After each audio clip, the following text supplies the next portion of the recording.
Can you see the lesson 6 on the screen?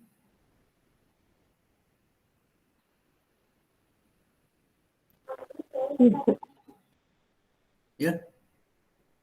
You can see the lesson 6? Yes, sir. Right.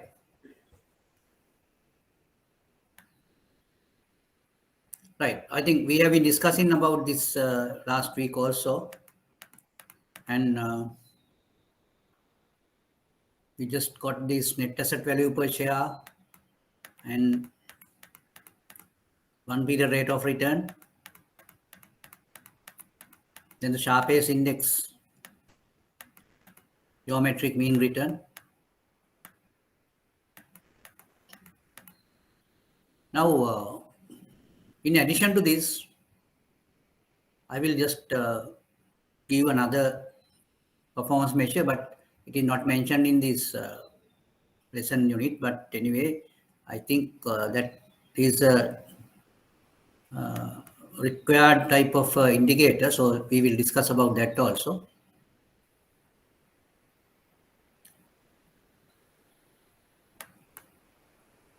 And I think up to last week, we discussed about applications on Sharpe's performance measure. Now, you all know these performance measures are important with regard to the different investments and different investment managers. What we need to do is, for any investment,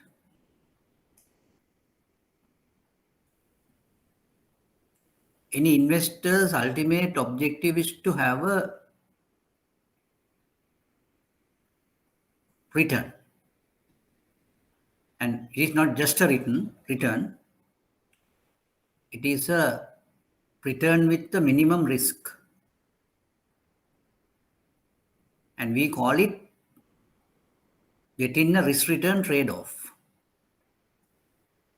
And if you are getting a risk-return trade-off at a very high degree, so then you are a successful investment manager or successful investor. Therefore, this evaluation is very important in order to have an idea about the degree of optimization of an investment. So there are two quarters or two sectors in this evaluation. One side is the return component, the other side is the risk component. Now, that is how the performance evaluation is made with regard to an investment. And if the risk-return trade-off is really successful or really gained, then we can conclude that it's a optimized type of an investment. So everyone needs to have that objective. I mean, in the case of Sharpe's measure, there you have, when you consider it as a performance measure, first of all, you can say it is a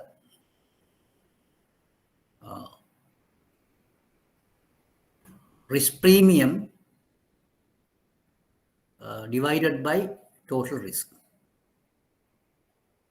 So that indicator gives the idea of risk premium as a portion of total risk.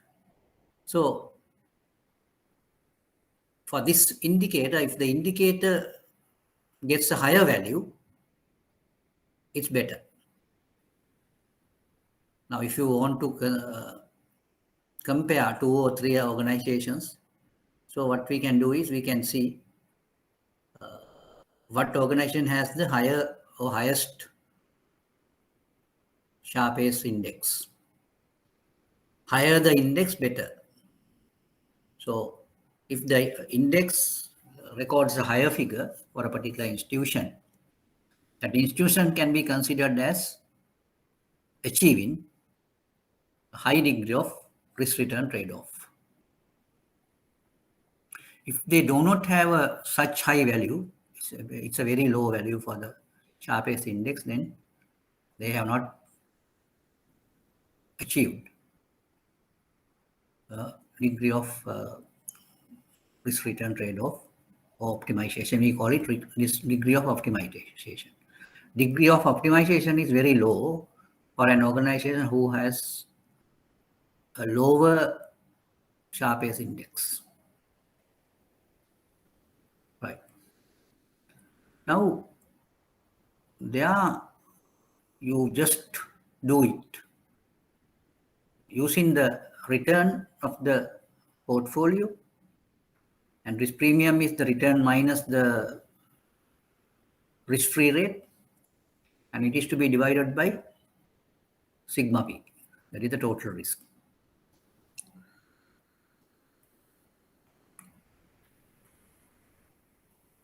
Now, if you go for an example,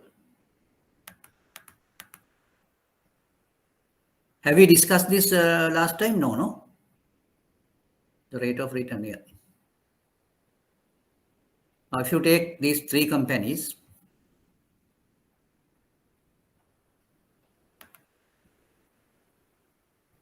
A, B, and C, the returns are given, the risk is also given, and rank each company by Sharpe's index of portfolio performance if the risk-free rate is 7%. Now, since the risk-free rate is 7%, you all can get the premium because the investment company A has a return of 15%, and since the risk-free rate is 7, their risk premium is 15 minus 7, that is 8. And it is to be divided by 16%. Then you get a value for Sharpe's index for the company A or investment company A. For investment company B, the premium is 13 minus 7, that is 6, divided by 18. And for the investment company C, the premium is 12 minus 7, that is 5 over 11%. Now, when you do the calculations, you will find that SA is equal to 0.5, SB is equal to 0.333, SC is equal to 0.455. Now, if you rank in the order, descending order, or sorry, ascending order, so the first one would be A because it has the highest value among these three. So second would be C and third would be B. That is the ranking. So it's as simple as that. And if you go to the next one, that is trainer's index, trainer's performance index. Now, under the trainer's performance index, though the numerator is the same, but denominator is something else. Now, in the case of Sharpe's performance index, the denominator is the total risk or the standard deviation. But in trainer's performance measure, the denominator is beta value. So beta value represents the systematic or market risk. But in the case of Sharpe's performance measure, the risk is the total risk, which contains systematic as well as non-systematic risk. So therefore, the trainer's performance measure actually deals with market risk or the systematic risk.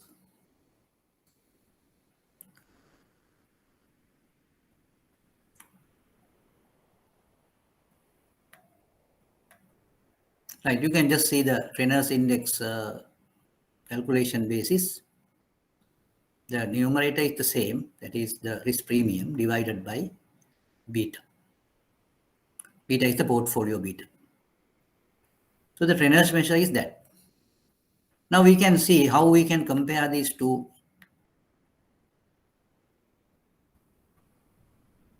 Or we can have a ranking for 3 investment funds with with different beta values and different returns. Now, in the same way that which we have done earlier for Sharpe's index, you can do the same thing with Trainer's index also. Now look at it. 15 minus 7. So 7 is the risk-free rate. So 15 minus 7 is 8.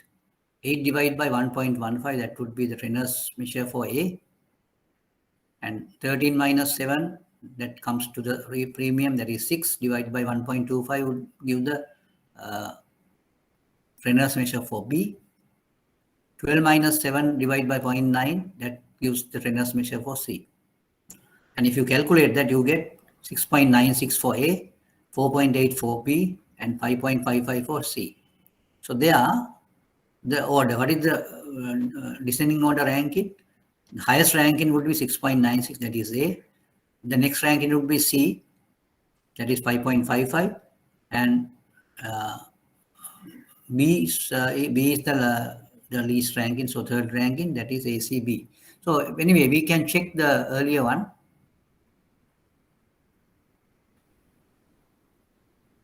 I think the same returns were recorded, but there you get the, I don't know, see the rate in the ranking there, ACB. The ranking is ACB there. Here the ranking is same ranking, so there's no issue. So in that case, so you can say even for either Trainer or Sharpe's index, the same ranking prevail. But there can be situation where the ranking with Trainer's measure may differ from ranking with Sharpe's measure. There are situations like that. I will show you. Right.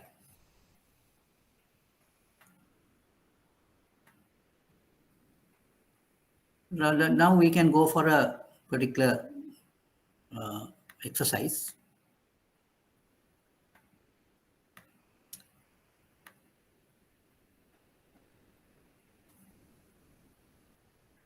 Use the following information and answer the questions.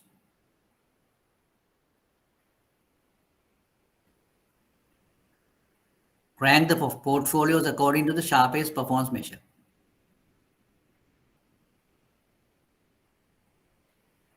Now, then you have to rank it through the Trainer's measure also. So do that. Do that and give the rank in order. Very simple.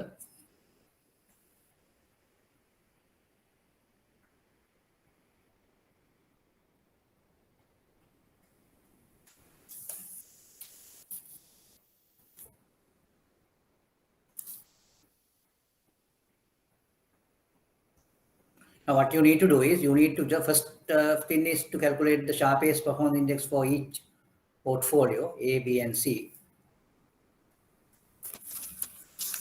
and do the ranking.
I think you have adequate time to do that. We will see the answers.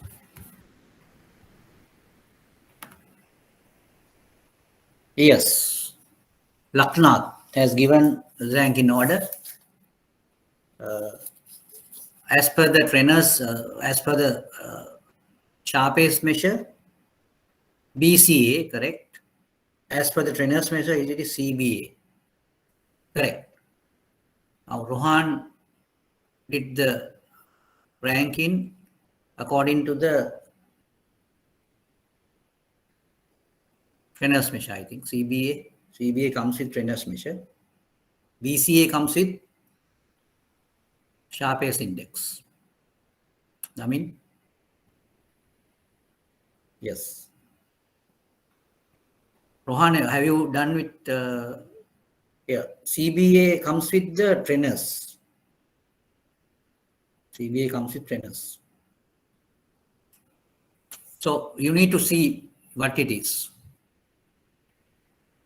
Now, Wyoming, I think you have taken the trainers measure to do the ranking, because the ranking has to be done for both, not only the trainers but Sharpe also.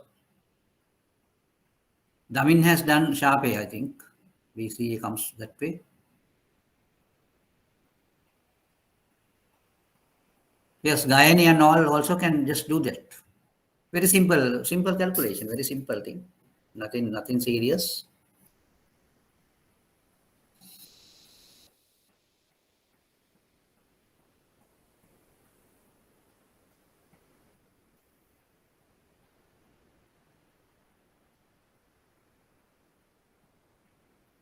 Yes, Rohan, I think you did the other one also.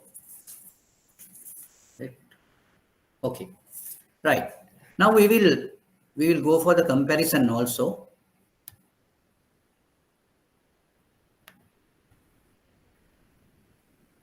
Now, part A of this question is the rank the portfolios according to the Sharpe performance measure that we have done. Then B, how do you rank them according to the trainer's performance measure? That also we have done. So the part C is do a comparison of your rankings and give an appropriate justification. So how are we going to do that?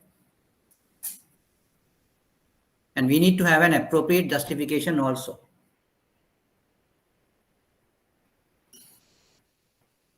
Now, why do you say, now, even we do the rankings with two measures, how this ranking became different? Now, for the sharpest measure, we get a certain ranking, but it is not the ranking we get for trainers. What is the reason?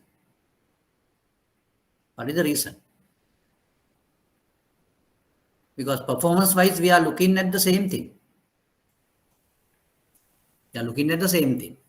But the ranking gives a different aspect. What is the reason?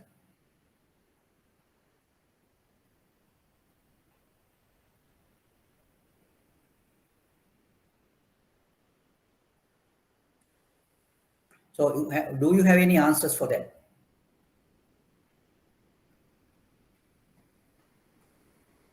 Do you have any answers for that?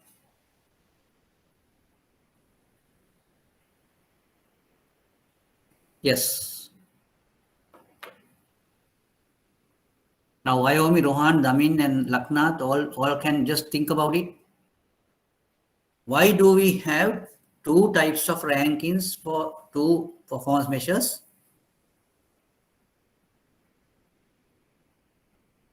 What is the reason? I think the answer is a simple thing where you can just think about. Because what you need to do is you need to just understand on what basis we do the trainer's performance measure and in what basis we do the Sharpe's performance measure. So that's the only thing we need to think about. Give an answer for that question.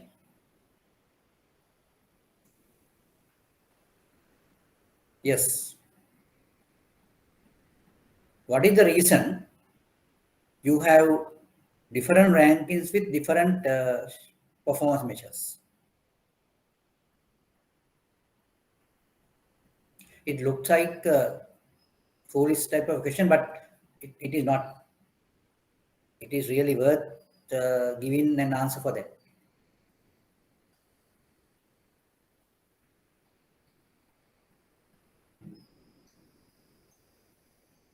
Now, Laknath also gave it in a categorical way. So, part A it is BCA, part B it is CBA. Why it is so?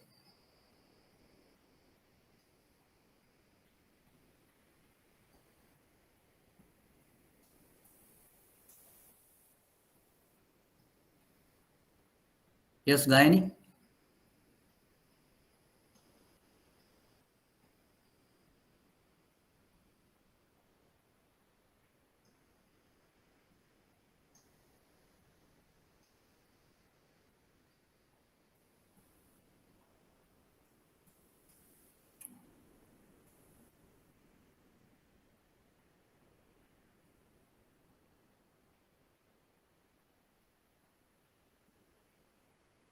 Right. Now, we will see the base on which the sharpest measure is calculated and based on which the trainer's measure calculated. Now, as I told you, it is on the basis of, trainer only considers the systematic risk, whereas the sharp A conditions considers the total risk that includes systematic risk and the non-systematic risk both. So, since the base is different, you might have different rankings. Of course, yeah, very good. Naomi's answer is better, and she said sharp A is sharp A considering total risk and the trainer considering only systematic risk. So it's correct. Your answer is correct. Now we will go deep into that to check that what it is. Now I will go again to the lesson. Now in the lesson you can see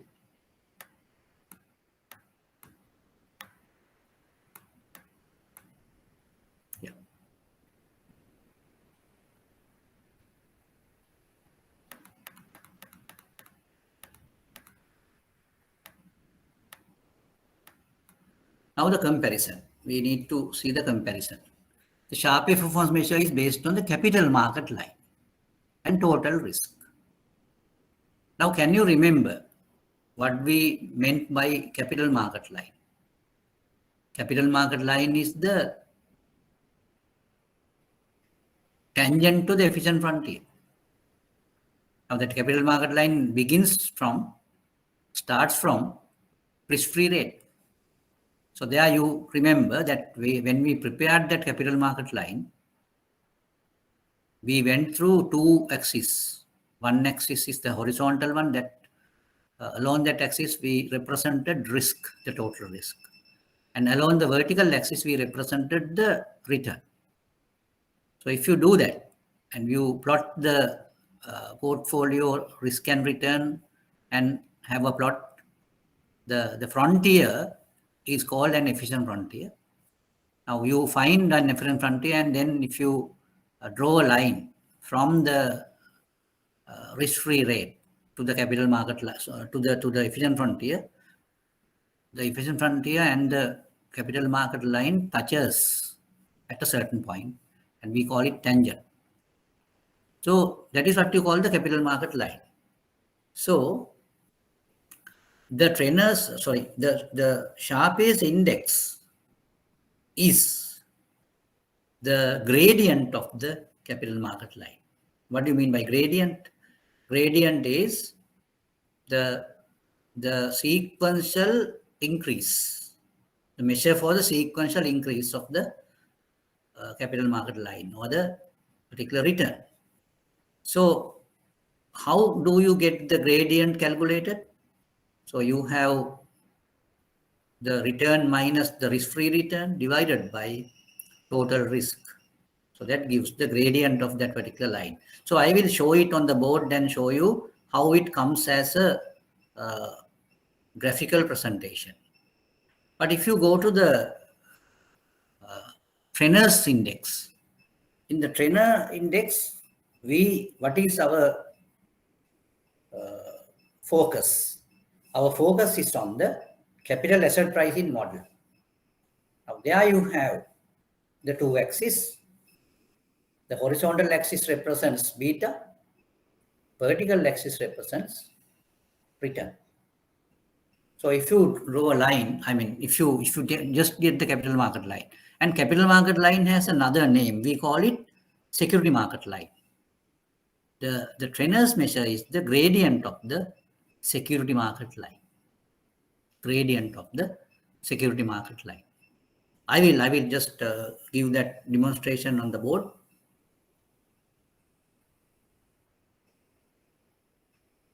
You'll see.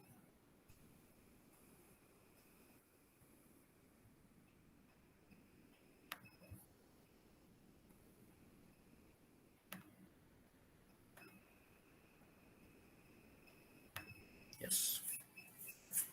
Now I will just do the demonstration.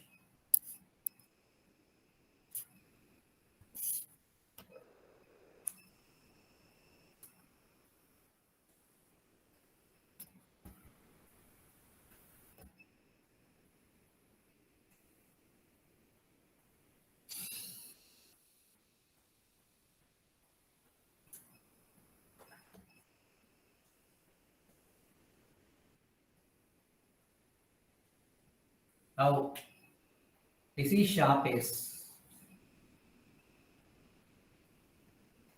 This is trainers. So in the sharp S measure, our focus goes to the capital market line. Now here you get the total risk or sigma.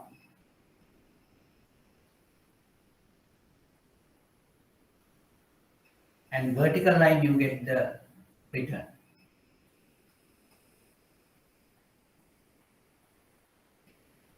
Simple R. So we cannot see the board properly.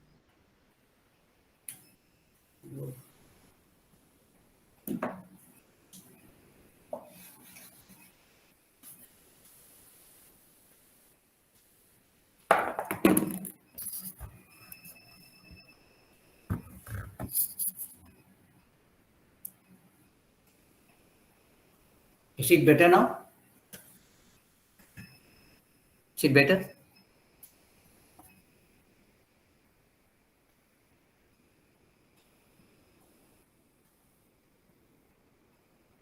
Now this side the sharp S measure and this side, what I can do is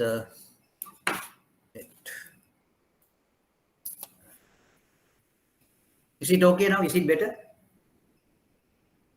It is better, sir. Right.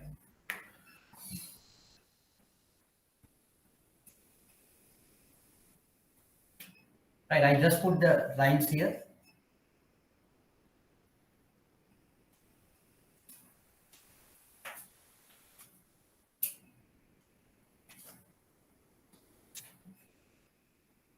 Now, when you have that, this type of a efficient frontier, and when you draw a line from risk-free rate, R, the line comes as this.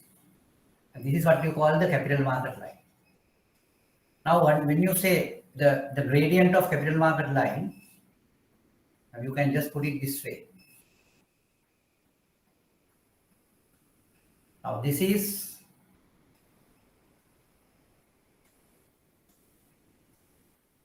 R minus R, or RP minus R.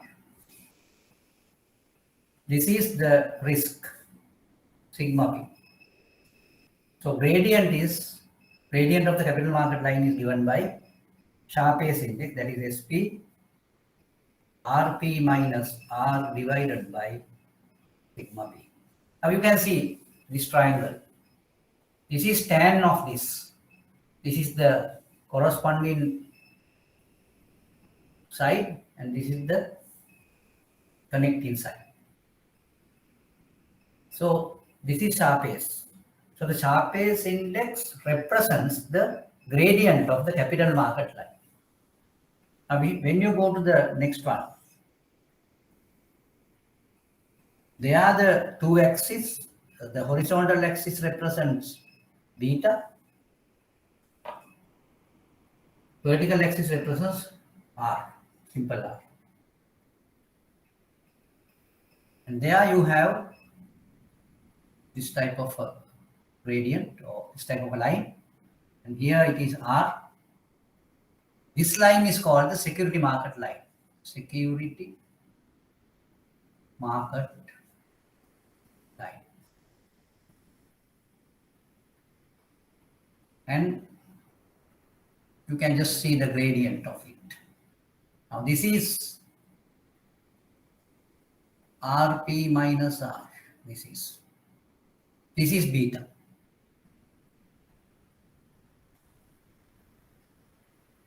So Trenner's measure is RP minus R divided by beta.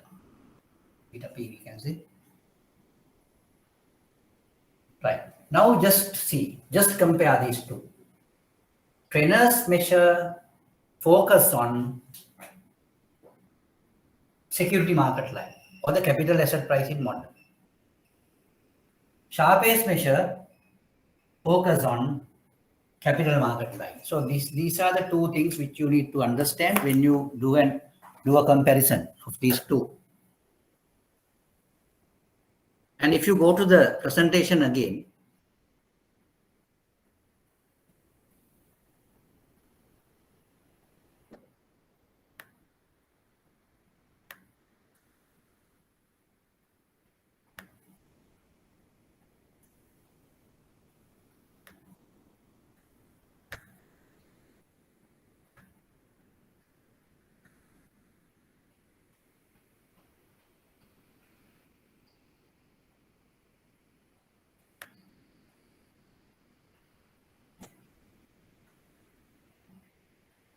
right. Now there will be another very important point to note. Now, in order to normalize or in order to,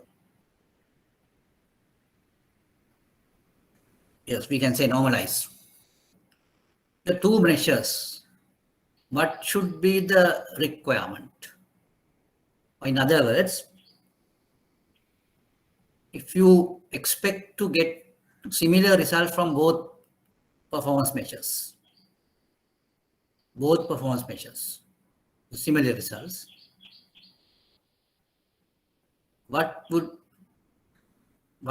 be the requirement to get similar rankings from both performance measures?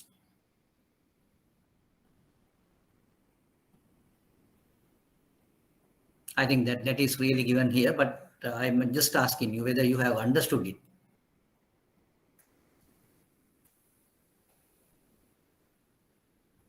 Yes. In what circumstances the both measures, the Trenner measure and the Sharpe measure, give the same rankings? Would give the same rankings. What should be the condition for that?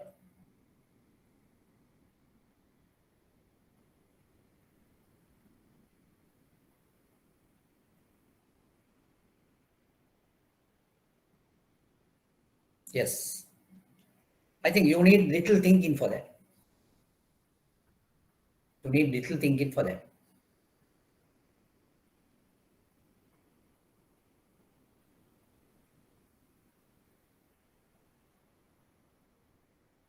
Right. Anyway, I will just remind something else also, because which we have done earlier.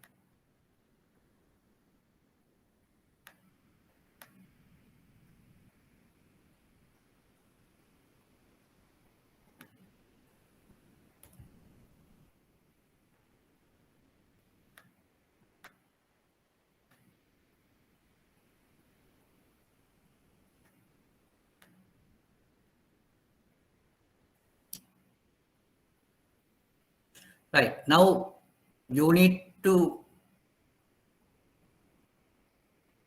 think over this one. The trainer's measure concerned with systematic risk, while the Sharpe index concerned with total risk.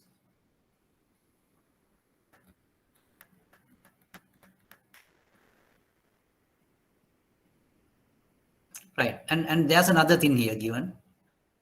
The Sharpe performance measure is based on the capital market line and total risk, which makes it more suitable for evaluating portfolios rather than individual assets.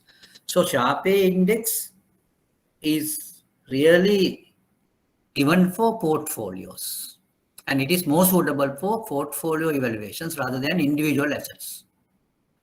On the other hand, the trainer's performance measure is based on the capital asset pricing model and are more flexible because by using systematic risk, it can be used to evaluate the performance of both portfolios and individual assets. So in that case, what do you think? Now, can you give a certain recommendation? What would be the better performance measure? Sharpe or trainer?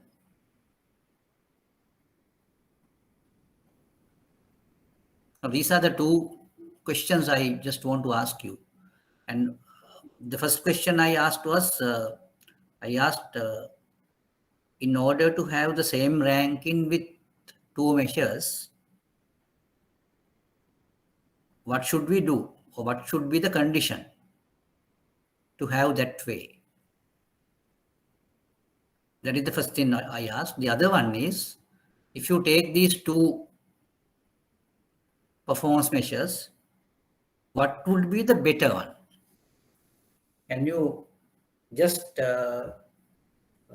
find out or select a better one from these two performance measures? Yes, there are two questions now.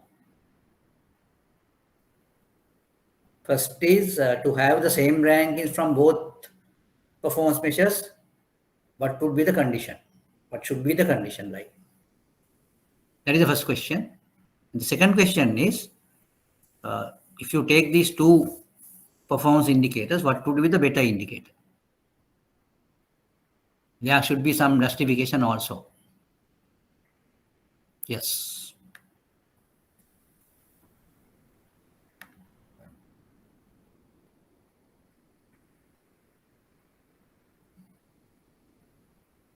Total risk and systematic risk same. Yeah. That's good. I mean, Rohan's observation is really valid.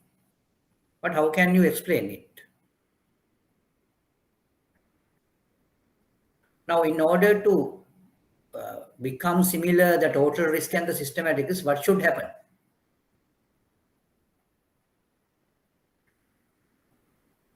What should happen when the total risk is equal to systematic risk? So you have you need to have a physical interpretation for that. Now, Rohan has given the correct concept. He is really correct in the concept. So how can you explain it in a physical way?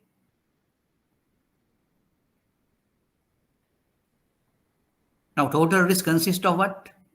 Non-systematic risk and the systematic risk. So when you say total risk is equal to systematic risk, what would happen to non-systematic risk?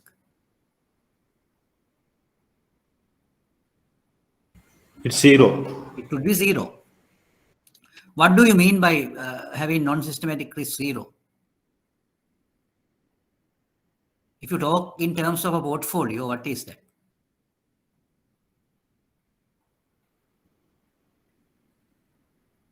Now, when someone has a portfolio with zero non-systematic risk, what does that mean?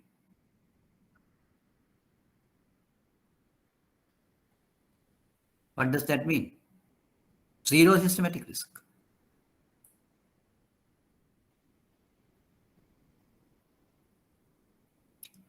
Now, in order to reduce systematic risk, what are we going to do? Not the systematic, non-systematic risk. I think these are the points we need to clarify. Now, Beta should be reduced. Pardon? beta value should be reduced. No, beta value is a separate one. Beta value is a systematic risk, no? Now, what I ask is, how are we going to reduce the non-systematic risk? There's a physical way. There's a way of doing it. What is that? Now, in the same way, we say that when the systematic risk is zero, when the non-systematic risk is zero, we can call such portfolio a special term. What is that type of portfolio is called? Borrowing portfolio. Yeah, what portfolio? Borrowing portfolio. No, we are referring to non-systematic risk. Now, in the first place, when you have non-systematic risk, what is the way of reducing the non-systematic risk?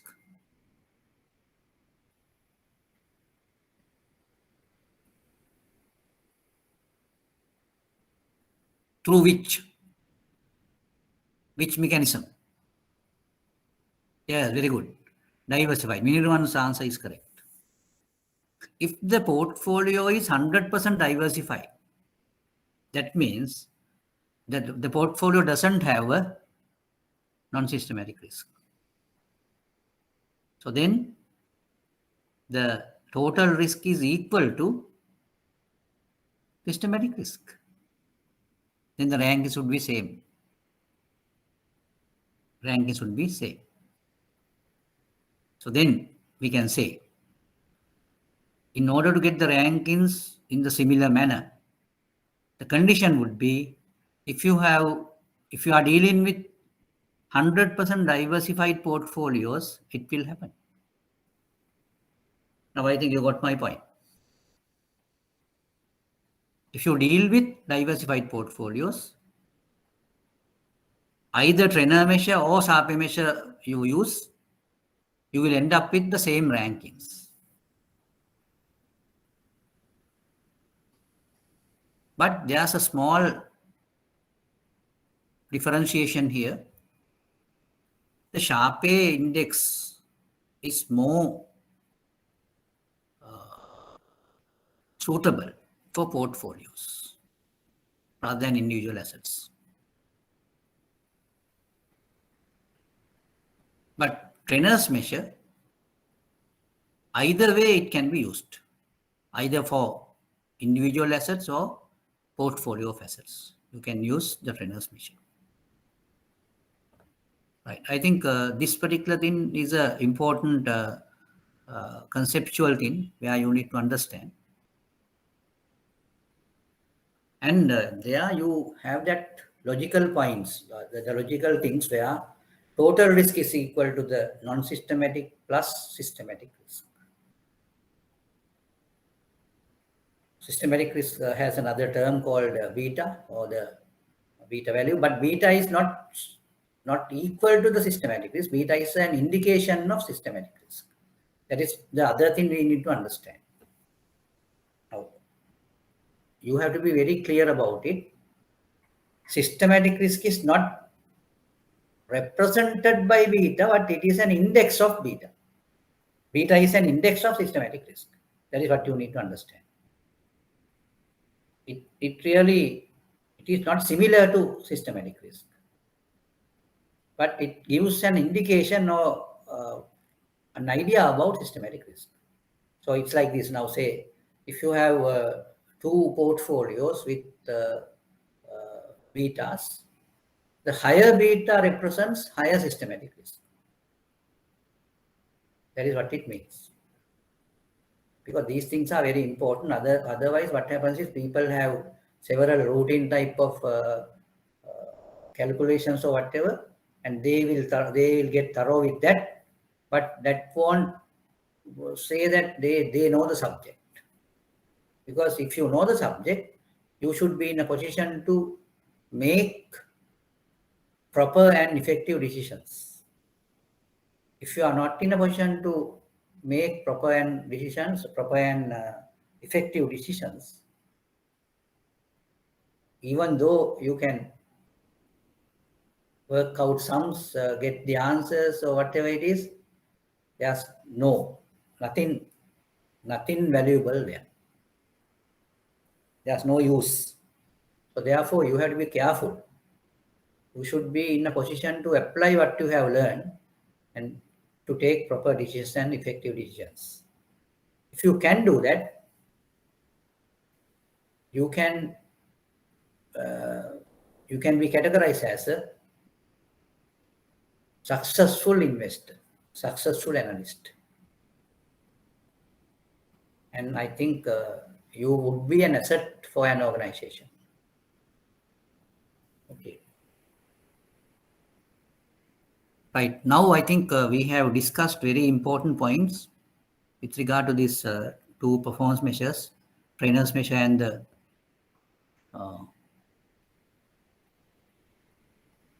sharpest measure. The comparison also you need to make in that manner. Sharpest measure is more suitable for portfolios than individual assets, but trainers measure can be used similarly in both portfolios and individual assets.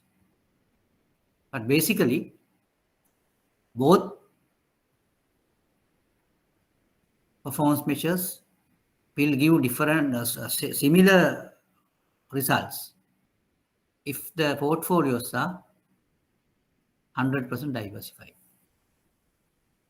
If not, the rankings also will be different from Sharpe's and trainers measures.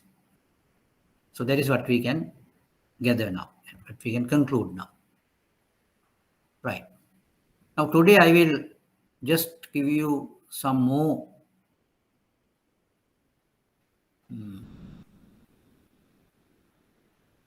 performance evaluation indicators. And there's a measure called Jensen's measure. Jensen's performance measure. And it has a little complicated type of process to calculate or determining the Jensen's performance measure. And in the Jensen's performance measurement, you have two parameters. We call one parameter the Jensen's alpha. The other one is Jensen's beta. Now I will show you how this Jensen's parameters been taken into the calculations. Now, with regard to these Jensen parameters, our focus goes to the risk premium in one side and the market premium to the other side. So you need to look at what it is. What do you mean by risk premium? What is the meaning of risk premium? Risk premium is the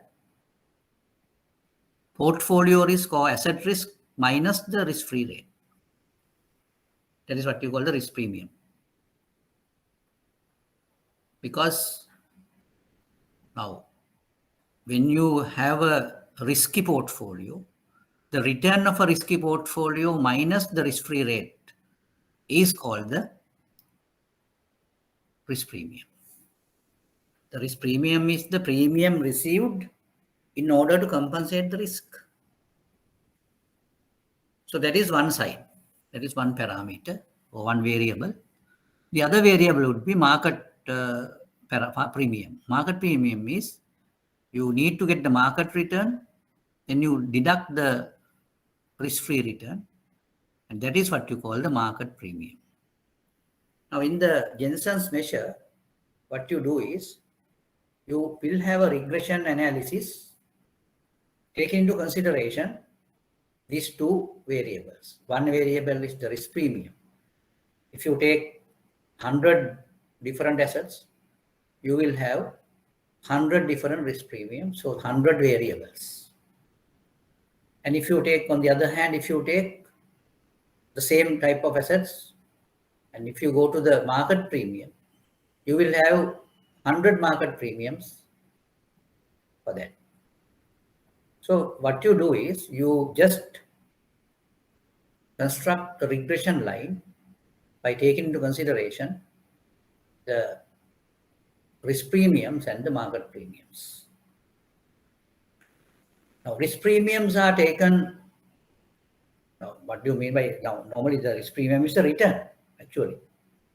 Risk premium is the return, the additional return you get for assuming a risk. That goes to the y variable, and it is represented in the vertical axis. And the market premium is represented in the horizontal axis, x-axis. So I will show you those things on the board, and that is but it are not given in the note. So therefore, you better make a note on this.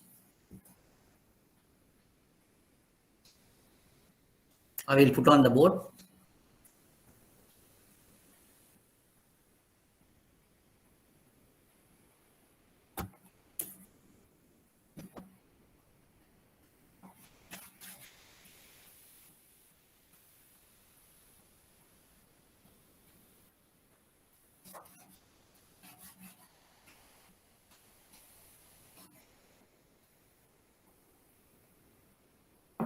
So we call it Jensen's performance measure.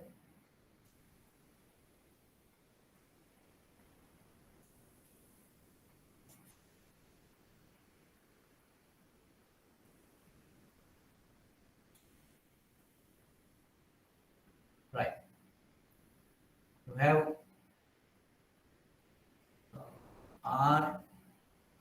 RIT minus RT equals AI plus B into PI into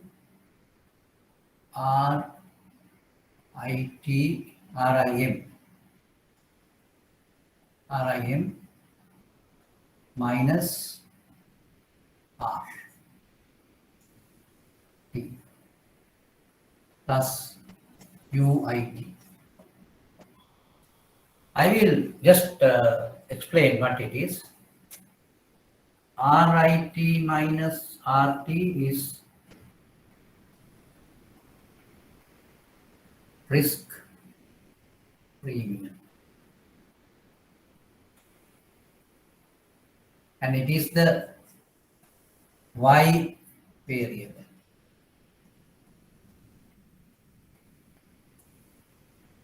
RIM minus RT is the market premium,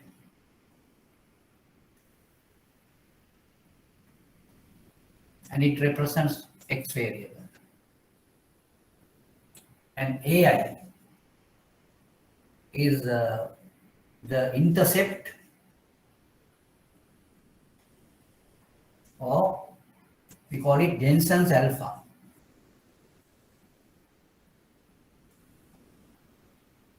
Jensen's alpha. BI is beta. UIT error.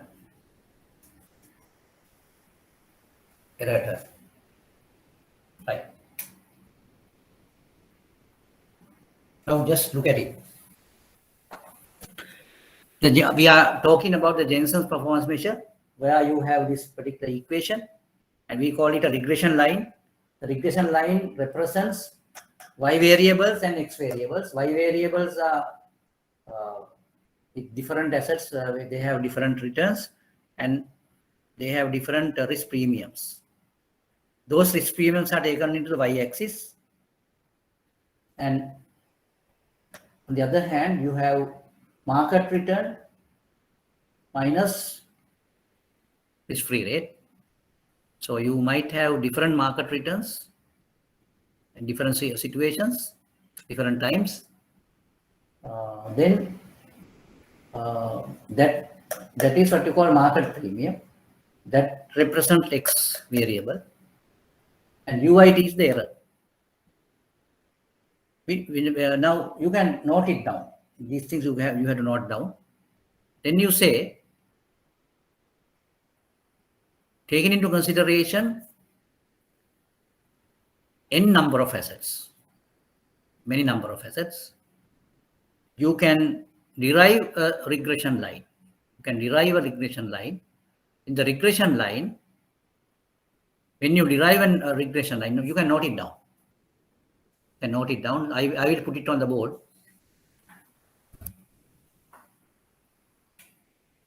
With n assets,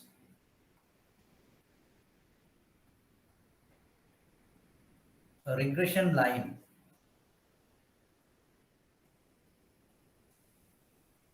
could be derived.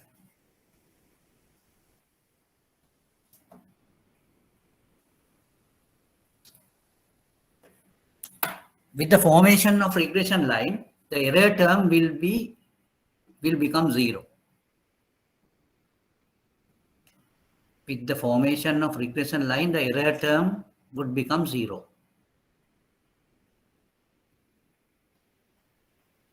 Right, you can note it down. No? You can note it down. Now, after noting these things, you have this thing in the last line. With n assets, a regression line could be derived. With the formation of a regression line,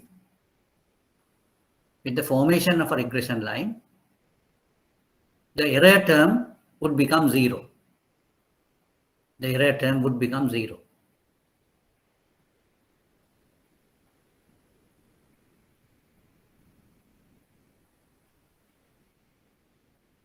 Now we are referring to the Jensen's performance measure. And there you have Jensen's alpha and Jensen's beta. Not the Jensen's beta, it is beta, but A is Jensen's alpha.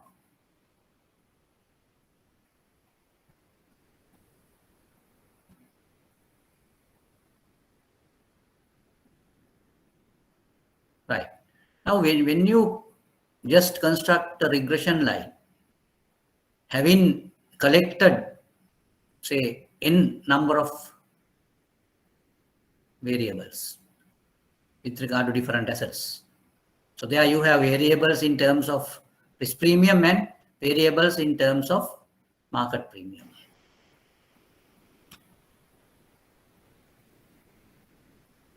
So market return minus risk-free return, that is what you mean by market premium. So if you have, say, 10 such different values, you can do a plot. With the plot, you get a regression line also. And with that line, so then we will be in a position to find out the equation of that regression line. So I will erase the top part of it and put the regression line equation.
Right. With this regression, the equation can be written as y bar is equal to a plus b x bar. What is y bar? If you have 10 variables in y bar is the addition of these 10, summation of these 10 variables divided by number of variables, that is 10. If you have the same, the other side also the same. X variables also you may have 10, then that 10 to be summed up and divided by 10. So that is what you call x bar. But we need to have a formula for B. And I will put a formula for B.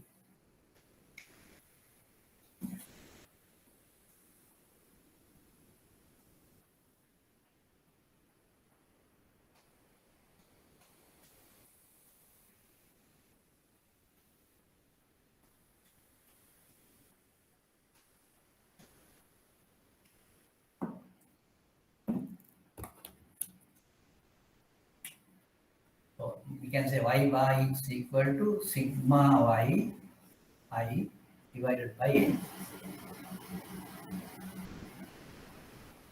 X bar is equal to sigma xi divided by n.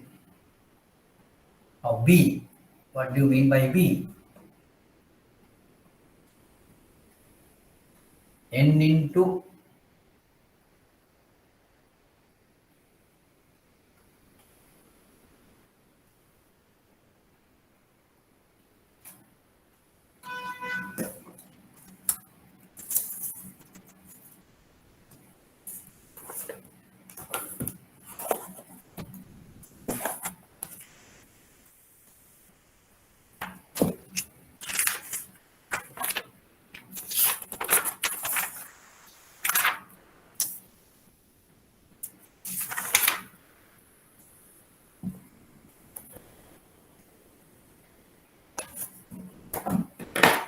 n into sigma xy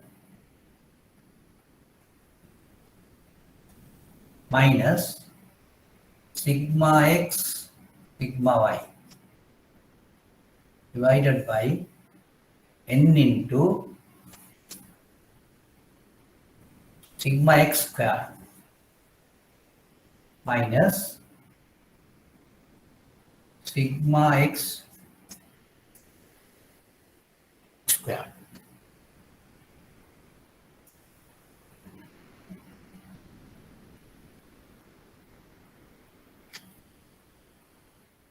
This is what you call B.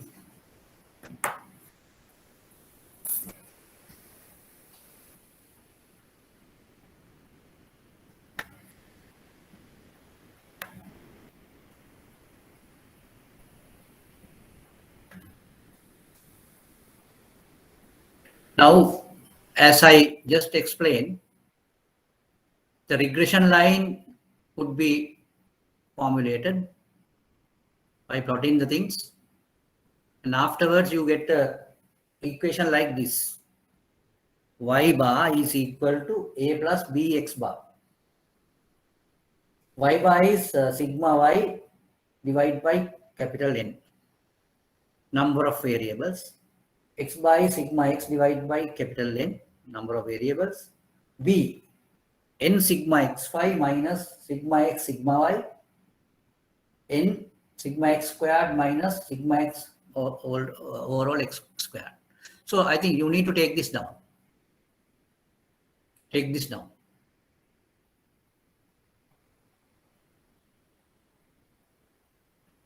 Anything, if you need to clarify, you can ask any question. I am now just giving you, delivering you regarding Jensen's performance measure. It's a performance measure, evaluation measure, and we call it Jensen's performance measure. Jensen's performance measure.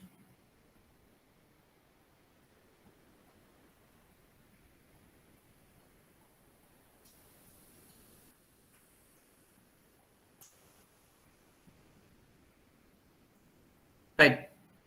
Now you need not worry about these formulas, but even if you want to memorize those things, nothing serious. It is not that difficult to memorize even, because you can just see the point pattern here.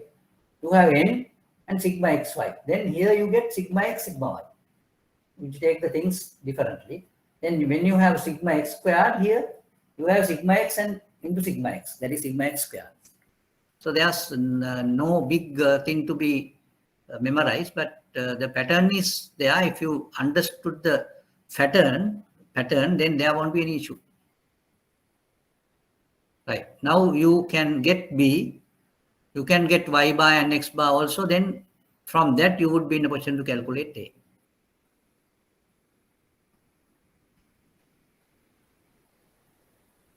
Is that okay?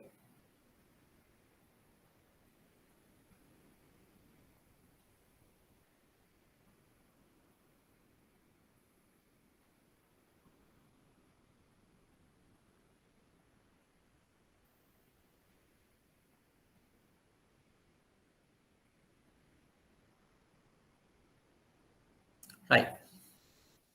Now we will go for an example. Example of getting the Jensen's performance measure calculated.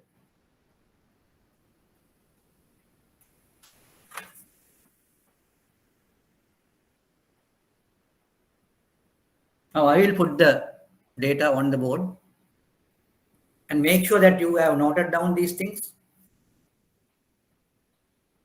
and make sure that you get Y bar and X bar. What is Y then? Y is the risk premium. X is the market premium. Risk premium, market premium. These are the two things. The two variables. Then we are in a position to get Y bar and X bar. Then we will be in a position to get the A and B calculated. And B, for the calculation of B, we have a formula.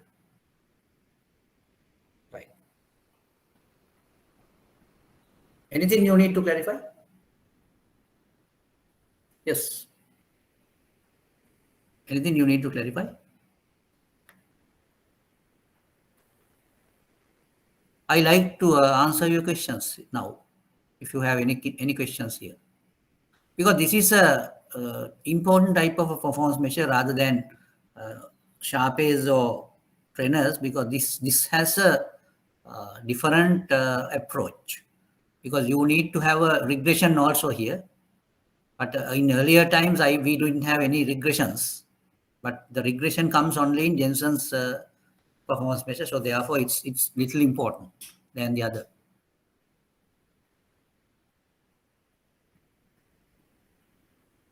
Anything you need to clarify on this? The performance measure of Jensen's.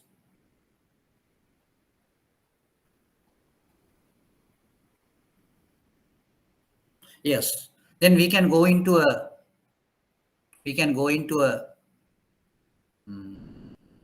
into an exercise with the data. Right. If you have noted this down, then I will erase the board and then go to the question, the example.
you get a data sheet where you have this information.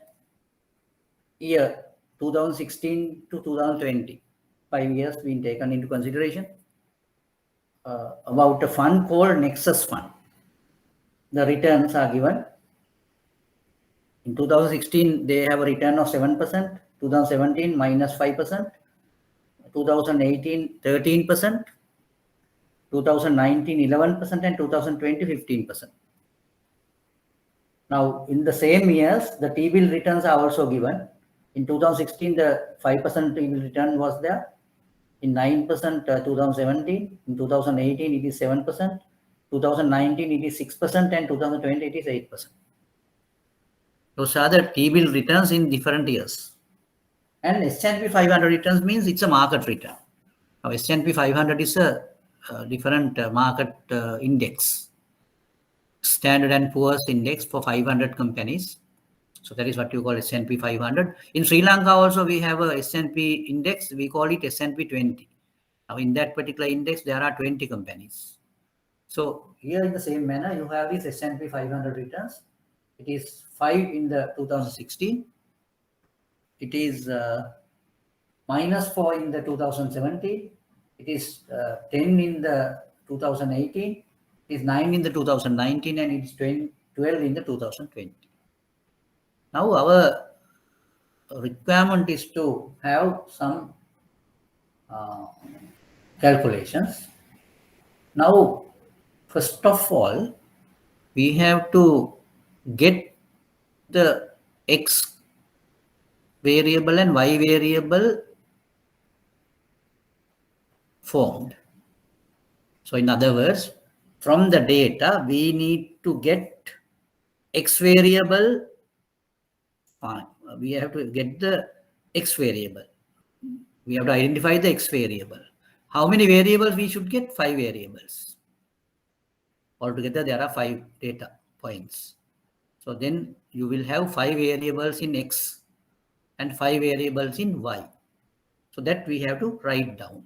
So how are we going to get Y variable? So you need to get the risk premium. Tell me the first Y variable. Or in other words, in 2016, what is the Y variable? Or we can start with X variable. Anyway, we can start with X variable. X. Or we can say Xi. And we can have Yi also. What is Xi? Just to make a sense, what is Xi? That is in 2016, what is X? X is the market premium. Market premium. It's a peculiar type of variable you get at the first year. The market return. What is the market return? So market variable. 0%. Yeah, it is 0. It is 0. Market premium is 0. So therefore, X variable for 2016 is 0. What is the X variable for 2017?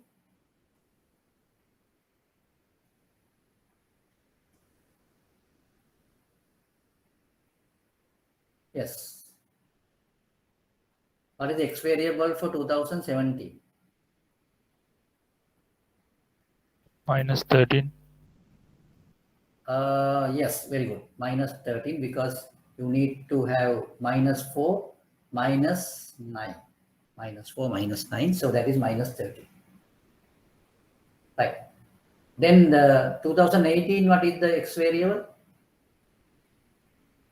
3%. 3. Yeah.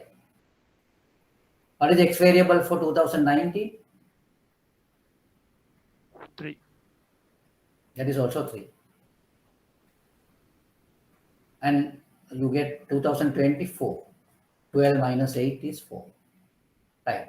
In the same manner, get the Y variable also.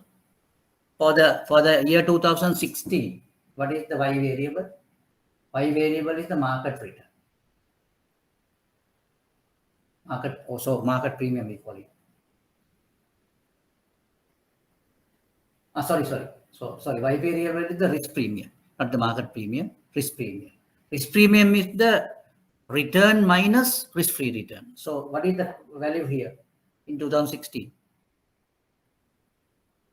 What is the value here? Yeah, 2. Because the return is 7, risk-free return is 5. 7 minus 5 is 2. Right. What is the y variable for 2070?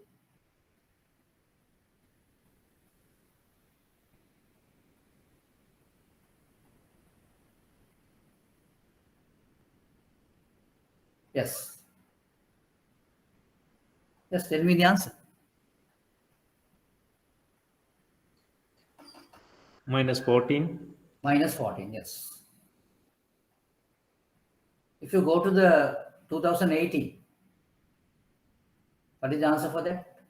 6. What is it? 6. What is the answer for 2019? 5. 5. What is the answer for 2020?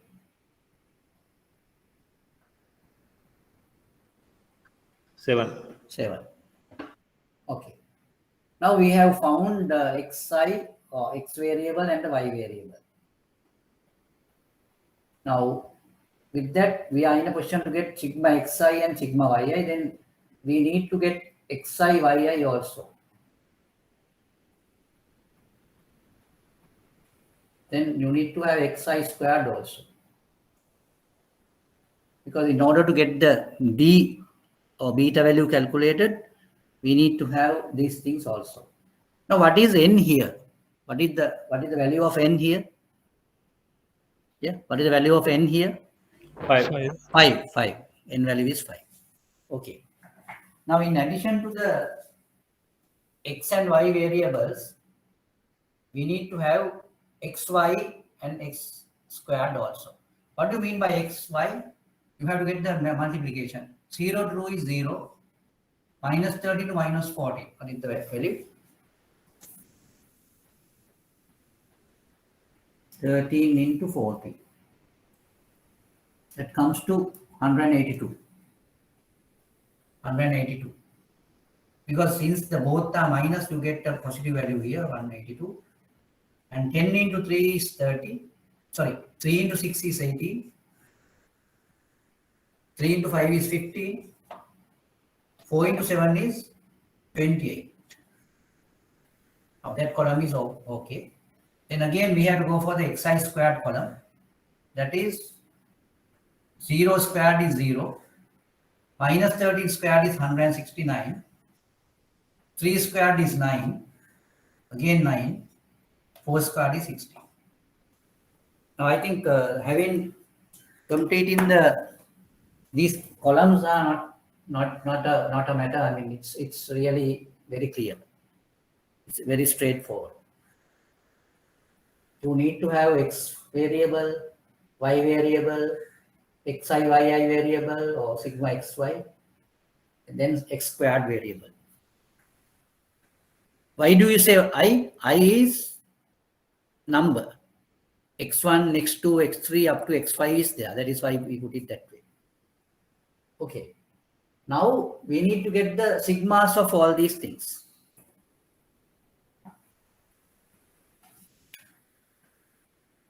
Here you get sigma xi. Here you get sigma yi. Here you get sigma xy. Psi yi. Here you get sigma x square. Right. Now what is sigma xi here? 4 plus 3 is 7. 7 plus 3 is 10. 10 minus 13 is minus 3. So it is minus 3. Now when we go to sigma y, 7 plus 5 is 12, 12 plus 6 is 18, 18 plus 2 is 20, 20 minus 14 is 6. Then you get this total. 182 plus 18 is 200, 215, 215 plus 28, that is 45, 53, 253 or 43.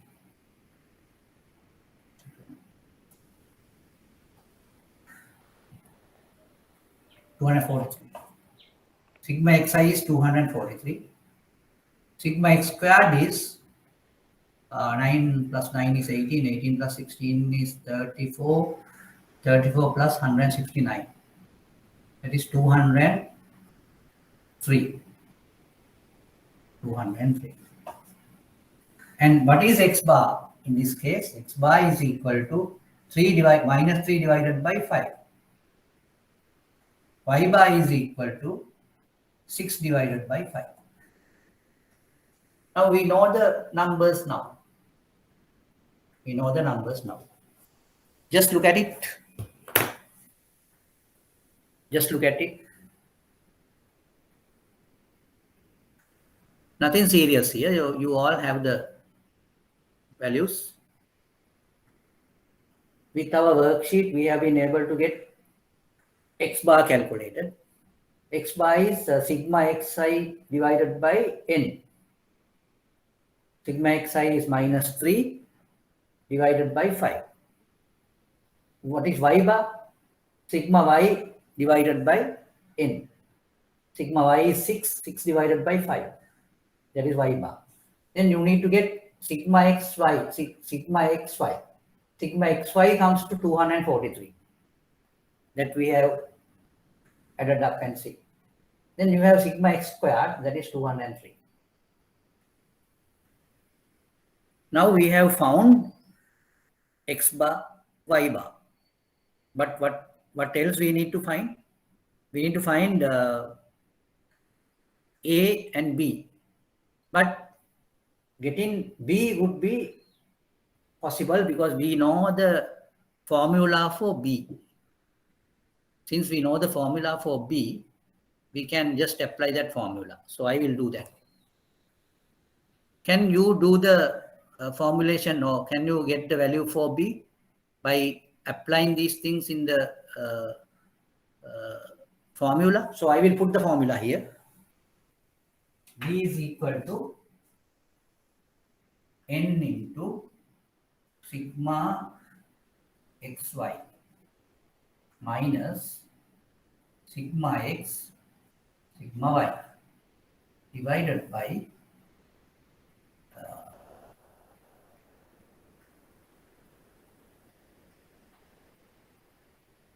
n into sigma x squared minus sigma x whole thing squared. So this is the formula. This is the formula. So you have to apply the values into that formula. B is equal to n sigma xy minus sigma x sigma y divided by n sigma x squared minus sigma x squared. Can you just substitute the values and determine the value of B? Because all other values have been found. All other values are here. So it's a matter of putting the values into the formula and get the value. Can you do that? You do it? Yes, Murthy. Now you have got the B value? You got the B value? Yes, I will check.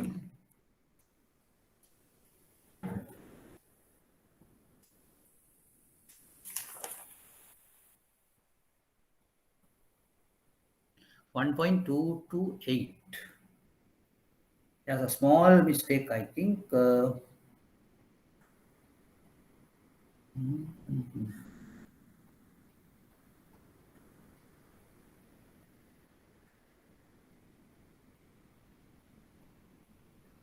243, 203, and all those are there.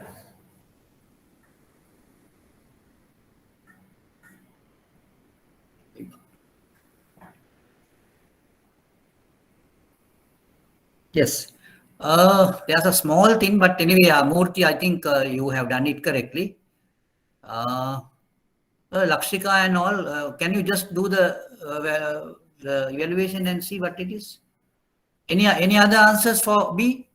Murthy has got it, and it's very close, but there's a small difference. But what I see is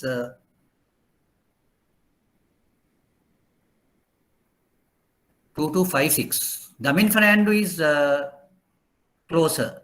He is very closer. 2256. Yeah, it's okay. Correct. Damin's answer is correct. Damin's answer is correct for B. It's correct for B. Now, using that number, using the value for B, how can you arrive at the value of A? So now you have already found the beta. The beta value is 1.2256. Or for the three decimals, you can put it as 1.226. For 3 decimals, it is nearest 3 decimals, it could be 1.226. So that is the correct answer, and it is the value for beta. Now your task is to find out the value for A. Find out the value for A.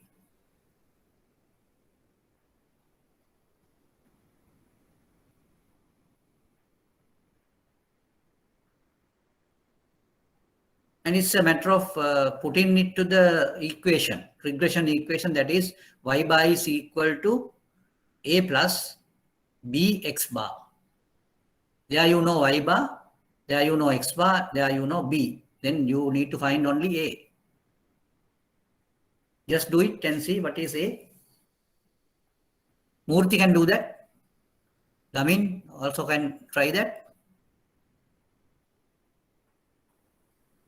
Yes, you are correct. Damin did the calculation of A also. That is 1.936. I think Damin has gone to 4 decimals, but you can put it in. Yeah, Chamali, yes, you are correct. Chamali also did it.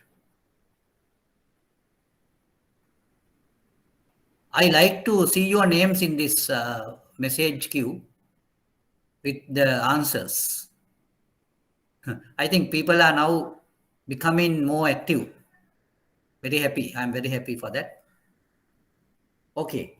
Now you have already calculated the alpha. Jensen's alpha, we call it. That is, for this particular one, it is 1.9356. 1.9356.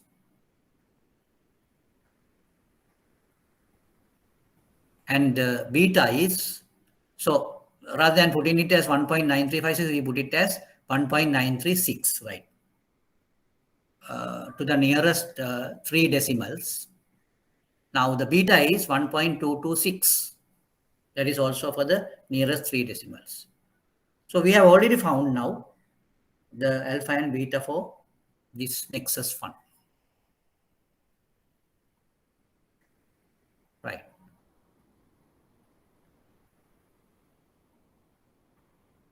Now in order to get a Jensen's performance measure calculated, what would be the procedure? Now you can remember when you did the calculation of Renner's and Sharpe's index. In the denominator, what did you have? In the denominator, you had the risk. In the numerator, you had the return. So in Jensen's performance evaluation, what is A, what is B?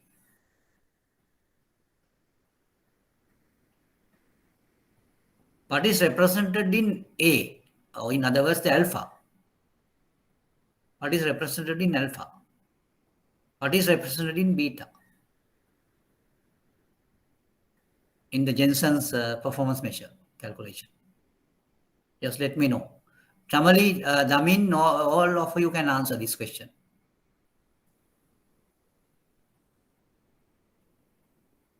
In the Jensen's measure,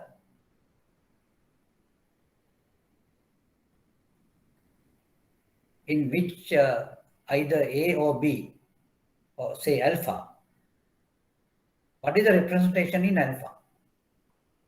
Is it risk or return? Returns. Yeah, in alpha, the representation is written. In beta, what is representation? What is the representation? In beta, what is the representation in beta? Risk premium. It is the risk. It is the risk. So therefore, in order to get a normalized performance measure, what should we do? Now, can you remember when we got the index of trainers, when we got the index of Sharpes, what we did? We had the return term on top, that is in the numerator, return term, divided by risk term. Now, in the Jensen's measure also, what is the return term? Alpha. What is the risk term? Beta. So the Jensen's performance measure is alpha divided by beta. Alpha divided by beta. That is the Jensen's performance measure. Okay. Alpha divided by beta. Now you can arrive at the Jensen's performance measure in this particular example. Just arrive at Jensen's performance measure. You have already got alpha and the beta. Now it's a matter of having Jensen's performance measure. What do you mean by that? Alpha divided by beta. So get the value. Get the value.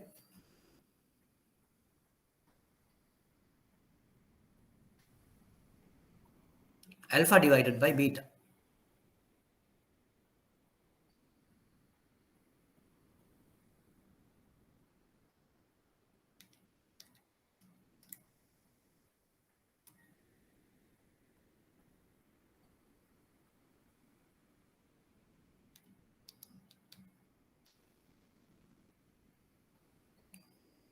Yes, very good. 1.579. Yes. Yes. Wyoming, Lakmi, and all got the answer. Even Lamin. Yes. Very good. So this is the Jensen's performance measure for Nexus Fund.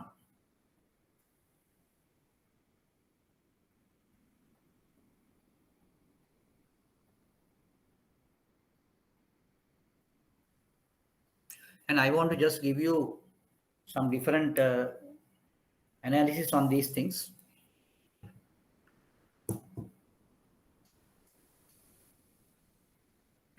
Now, just write down in your piece of paper.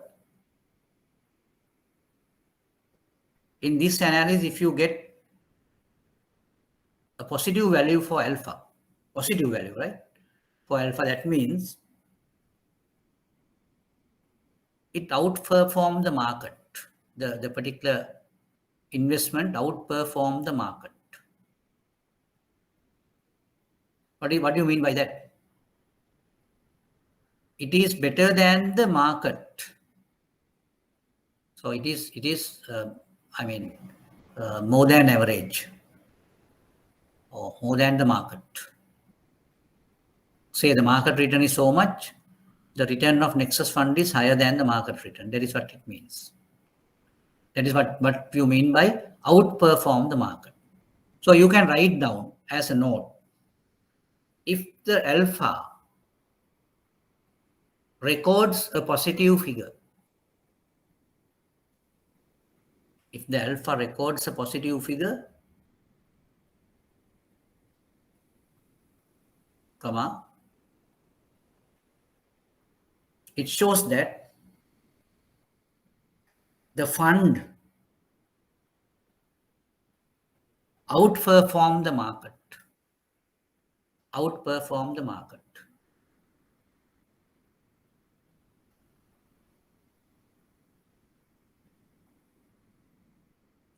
Over this period of time. Now, this period is 5-year period, and during this period, the Nexus Fund, outperformed the market.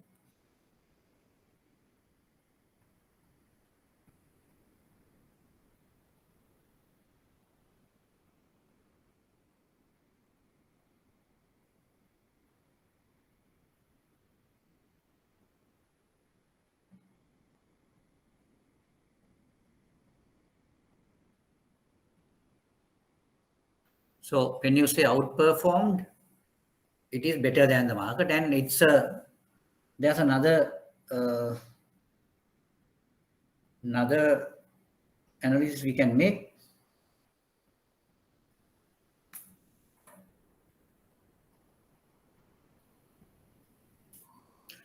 Not only that, the implication of a positive alpha is it represents an undervalued asset, an undervalued or underpriced asset.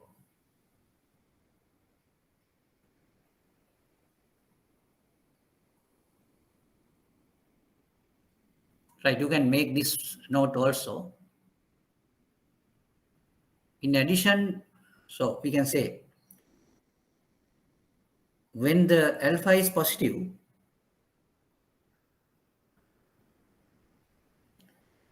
the asset or the fund is also considered to be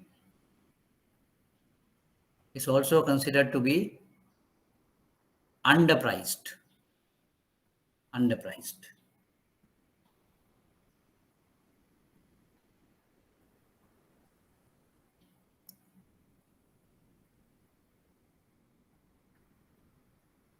Now, in order to have positive alpha, so if you have positive alphas for a particular fund or an asset or whatever, there are two meanings. One meaning is it outperforms the market. The other one is it is an underpriced asset, and if you want to invest, so you need to invest in that. So you have the green light for investment.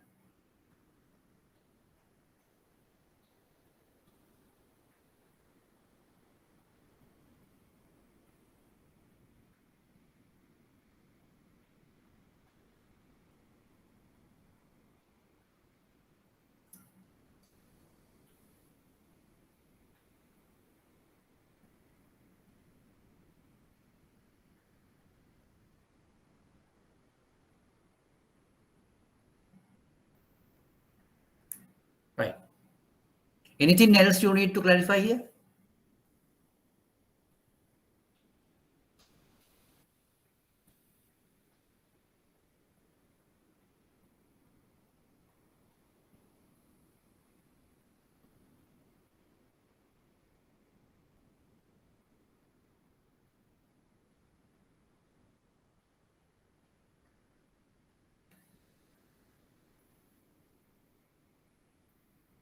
Anything else?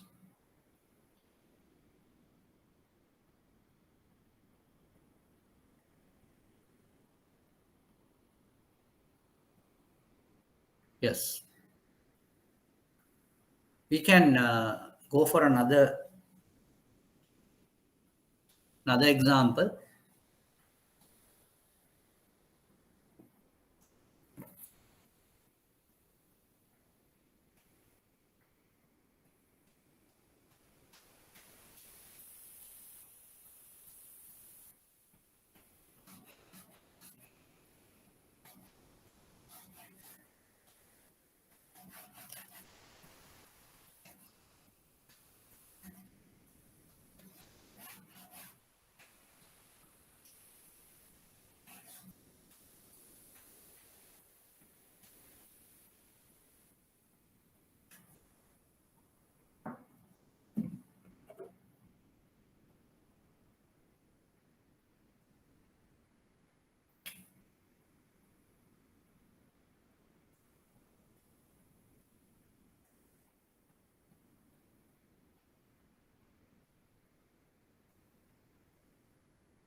All these are corporations. Let's say PLC, Luminous PLC, Lotus PLC, Venus PLC, and Axis PLC. The stocks in the alphas and betas are given. Alpha,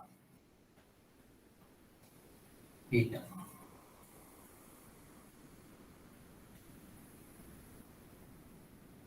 alpha is given in percentages, 1%, 1.25,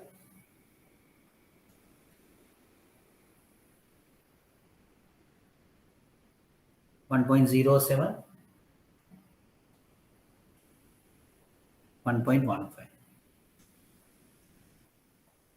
Beta 0.9, 1.25,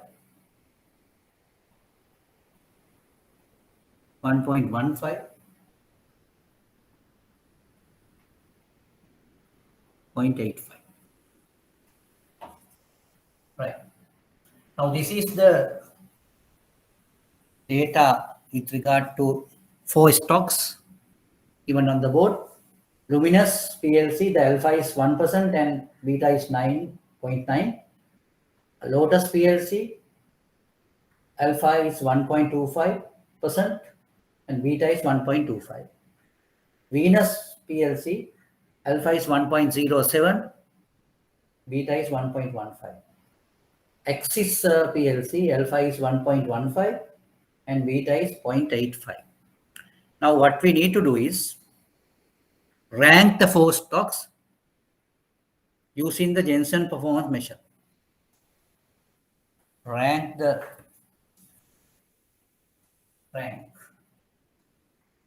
4 stocks using the Jensen's performance measure.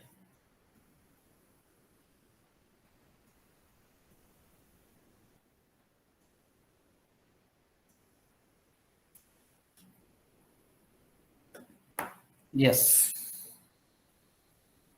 Very simple. Very simple problem. Very simple one. Yes, do the ranking of these 4 corporations.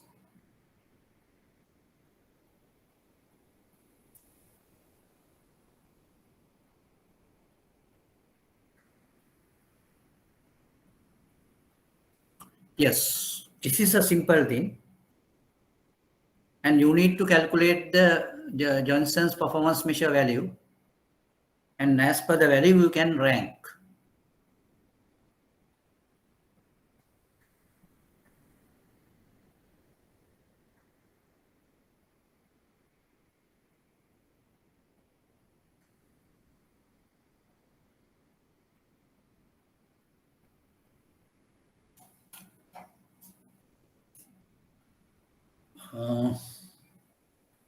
Yes. Yes, Murthy did a good job. And I think he's okay, like Axis. Yes. Second would be Luminous. Yes. Third would be Lotus. Yes.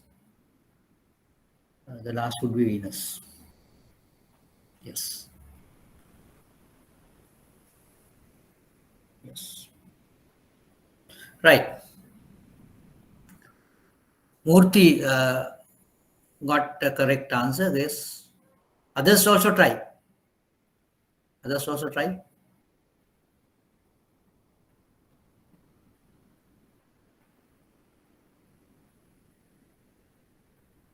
I need to have another 2 or 3 answers, correct answers. Chamali, yes. Yes, Chamali, you are also correct.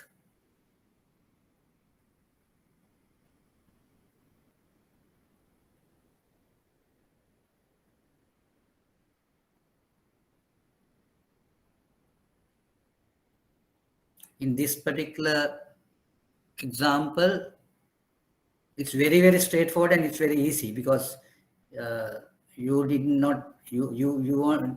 don't want to even find out alpha and beta. It has been given, already given. So nothing to be done there.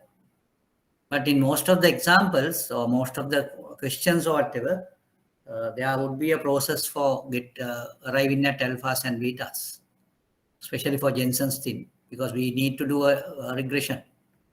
Without regression, we can't do these things. That is the difference here. That is the special thing here than other performance measures.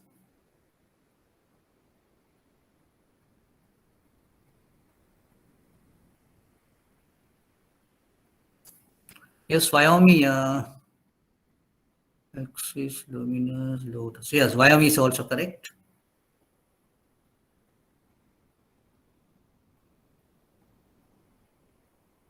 Now, when you armed with this type of methodologies, if you are doing some investment analysis, it is very much helpful for you to do some analysis and arrive at a certain decision on certain stocks or whatever. That will give you a very big support. Yes, Sachin. Yes, he is also correct. Yes. Right. Now we will see another document on performance evaluation of investments in order to get a good idea about it.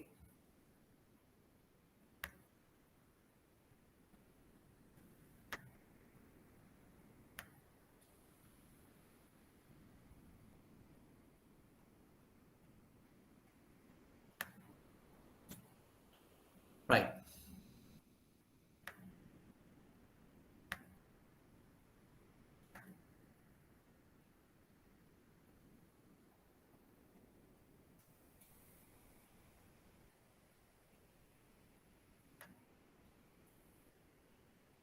Now I have just taken a document from Chartered Financial Analyst Institution. They have given a certain document on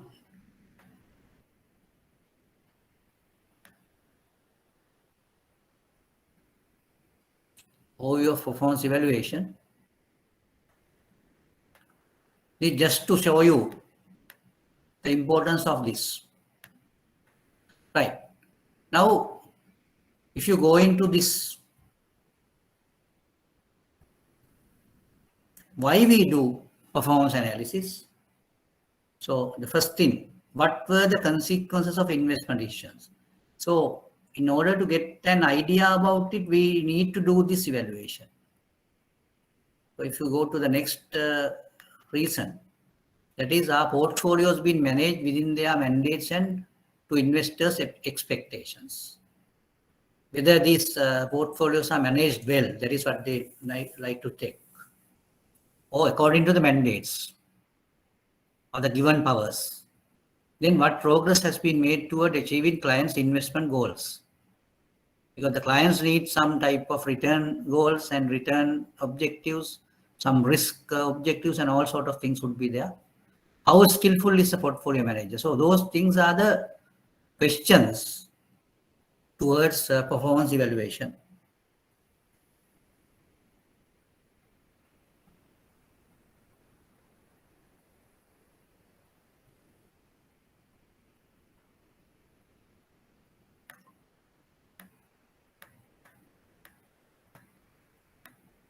And there's another diagram here.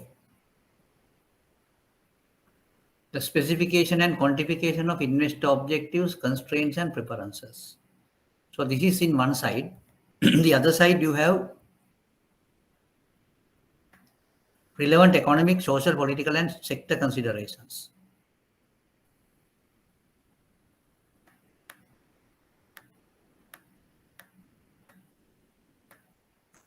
And you can see the major stakeholders in performance evaluation.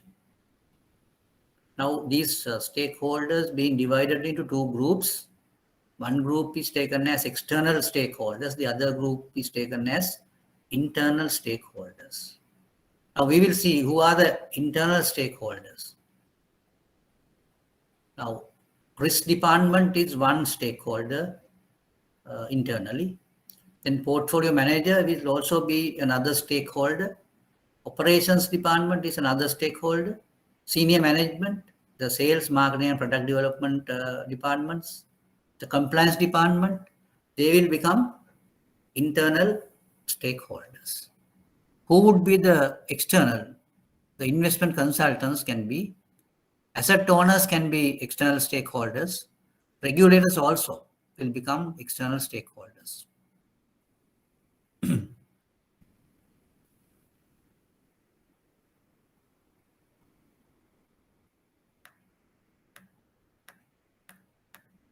Then we see why performance evaluation is important. The importance of performance evaluation for investment managers. Prompt attention to potential performance issues and unintended business or investment risk. So there can be unintended risk, either business risk or investment risk. So such type of things, prompt attention can be given if you do a evaluation frequently. Then effective monitoring of risk and return in relation to the investor's objectives and the designated benchmark. An effective internal management information system, effective internal monitoring and oversight management. All these things are the purpose of doing performance evaluation.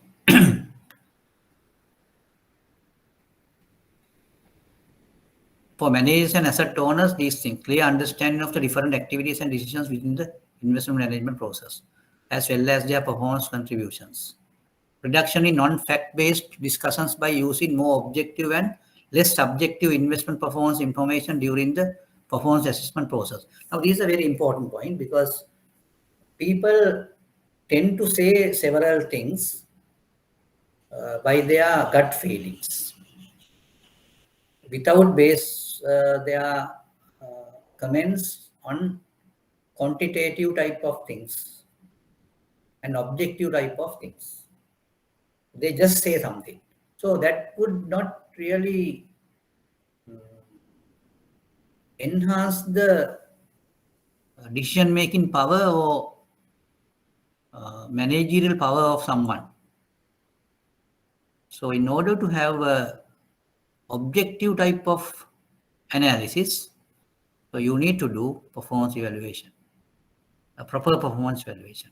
Then the dialogue among stakeholders that may lead to innovation, change in practices, strengthen brand and reputation, and new attractive investment products. So that is another requirement to have investment performance evaluation. Now, if you get asset owners separately, they also will have some purpose. Finding evidence of skill.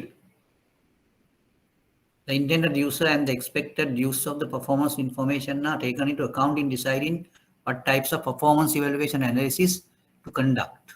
The performance evaluation considers and provides information on changes in investment strategy, style, and all that.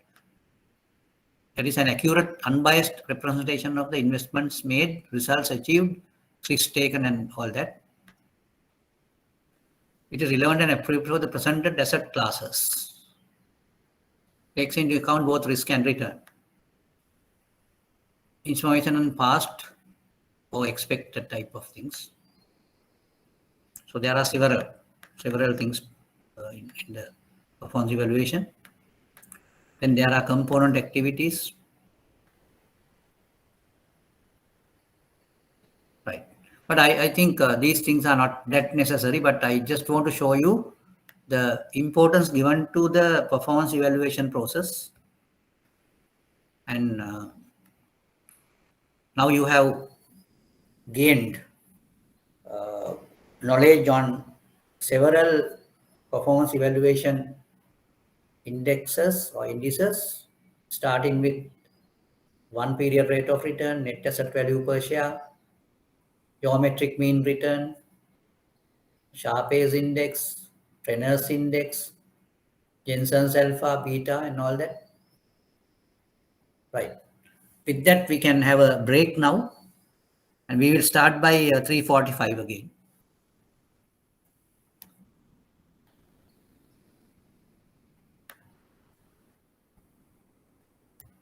After the break, we will start by 3:45.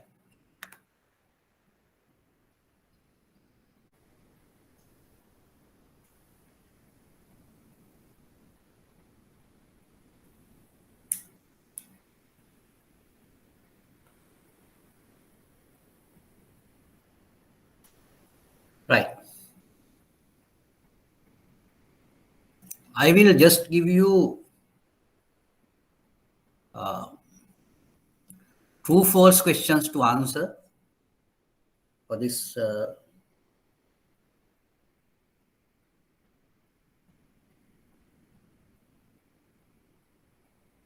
You need to give only a true false type of an answer.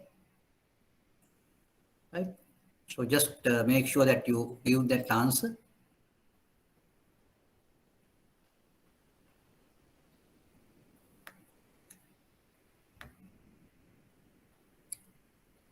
Right. Now, are you ready? I can just give that true false type of a question. So what you need to do is you need to say whether it is the statement is true or false. Right. The first one. The Sharpe performance measure is better than the trainer performance measure for evaluating the performance of individual common stocks.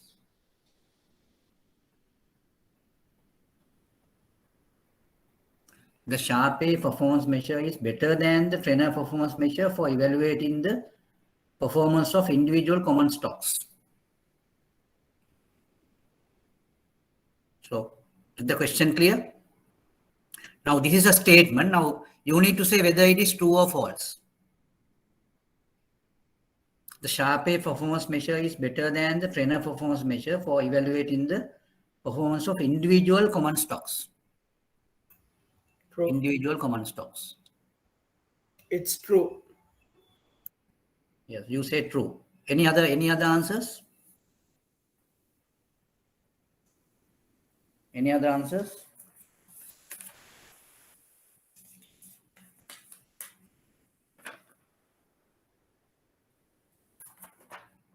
Any other answers? False. Yes, I can just you can just put it on the message table. Chamali says it's false, yes, and yes, Nalinda says false. Damin, yes, false. Yes, Sachin, yes. You are correct. When you say it is false, you are correct.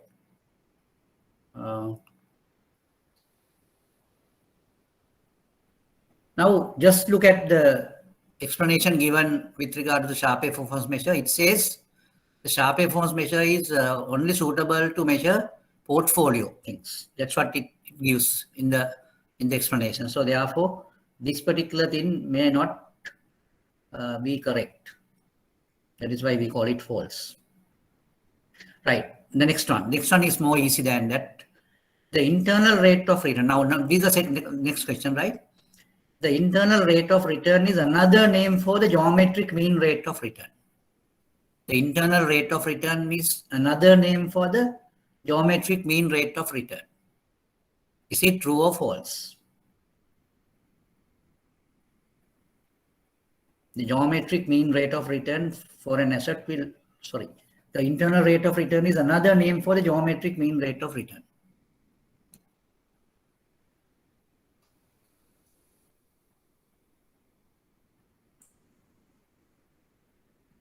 Is it true or false?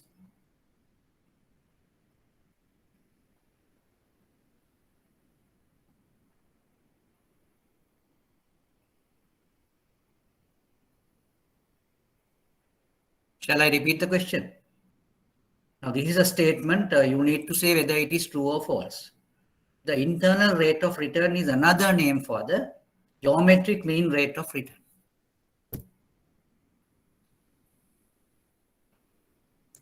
Yes, Vyoming has given an answer. Damin has given. Yes, anyway, the others also.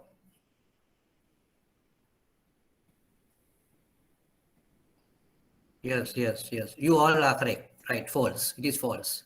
Geometric mean return is a different basis, no? So what you do is you just get the rate plus 1 and then multiply. Then after multiplication, you get how many things you will be multiplied. On the basis of that, you get a root of that. And minus 1 will give you the geometric mean return. So that is not the way the internal rate of return calculated. Therefore, it is false. Good, very good. Then we go to the next question. Right, this is also a same type of a thing where the question is, the statement is made on the basis of geometric mean return. The geometric mean rate of return for an asset will always be greater than its arithmetic mean rate of return.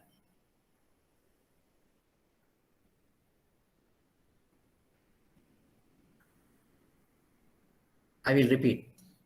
This is the third question, third expression. The geometric mean rate of return for an asset will always be greater than its arithmetic mean rate of return.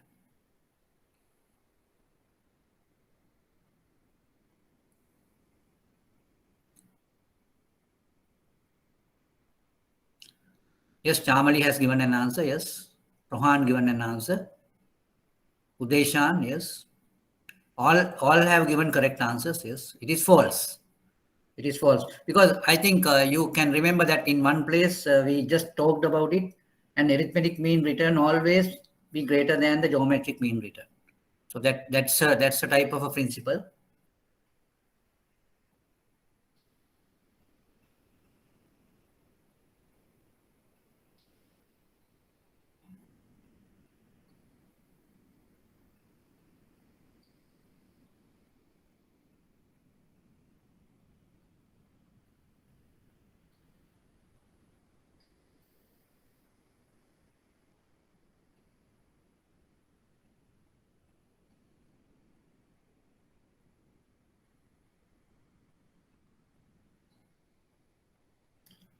Right, I think with that,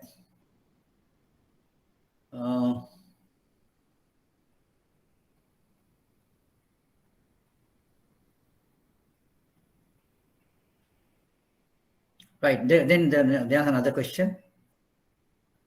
The internal rate of return should be used only with investments for which the size and timing of the cash flows are determined endogenously. For example, cash flows from an investment in a manufacturing machine.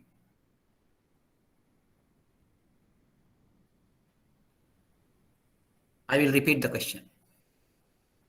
Here also you need to give an answer whether it is true or false. The internal rate of return should be used only with investments for which the size and timing of the cash flows are determined endogenously. For example, cash flows from an investment in a manufacturing machine.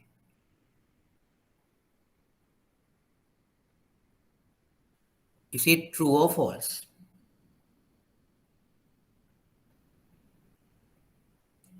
Is it true or false?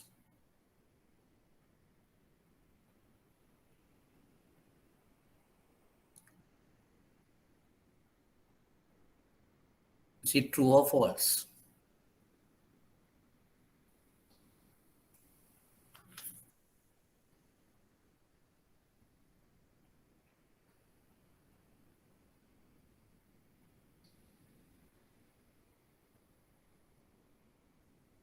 Yes, the people who gave answers for the earlier questions can try this also.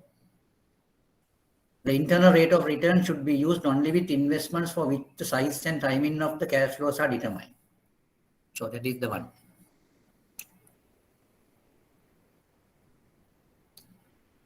What I need to get is whether the last statement is true or false. So just look at it in a point of view of the technicalities in that, and you just remind of what the meaning of IRR. Yeah, you get the net present value, no?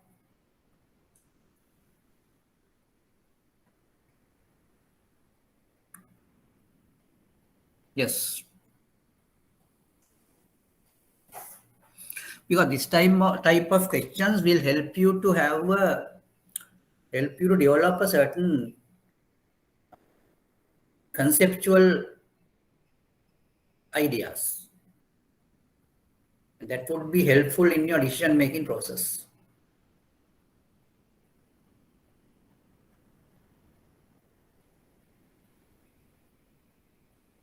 Yes. Yes, Udeshan, Rohan, Chamali, Damin, all can try that.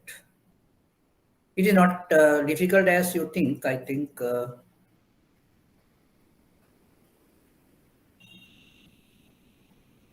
just think about the mechanism of getting IRR calculated.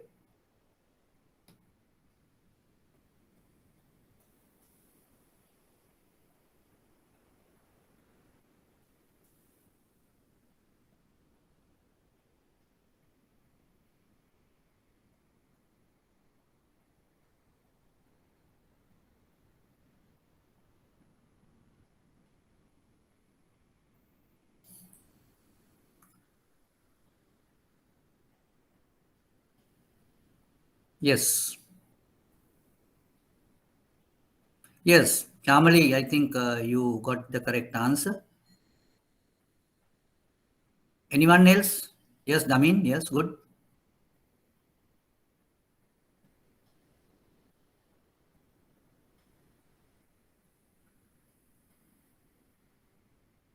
Chamali and Damin given answers. Others also should engage with this.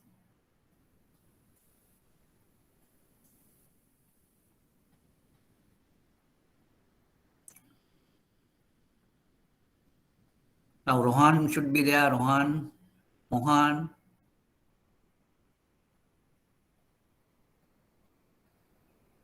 Wyoming, yes. Yes, Wyoming, yes. You are correct. Right. Anyway, now I think this gives you some type of facelift or some confidence what you have learned or what you have learned. So we will now go into the next concept what we have to learn on the performance evaluation. We call it future investment value. Future investment value. So we will do that now.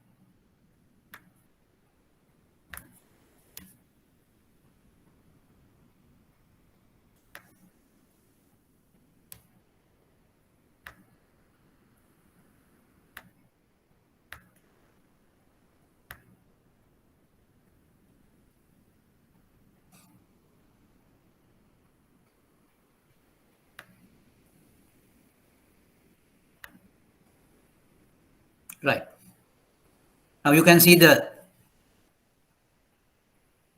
lesson on the screen, no? Future investment value as a measure of evaluation. Can you see that on the screen?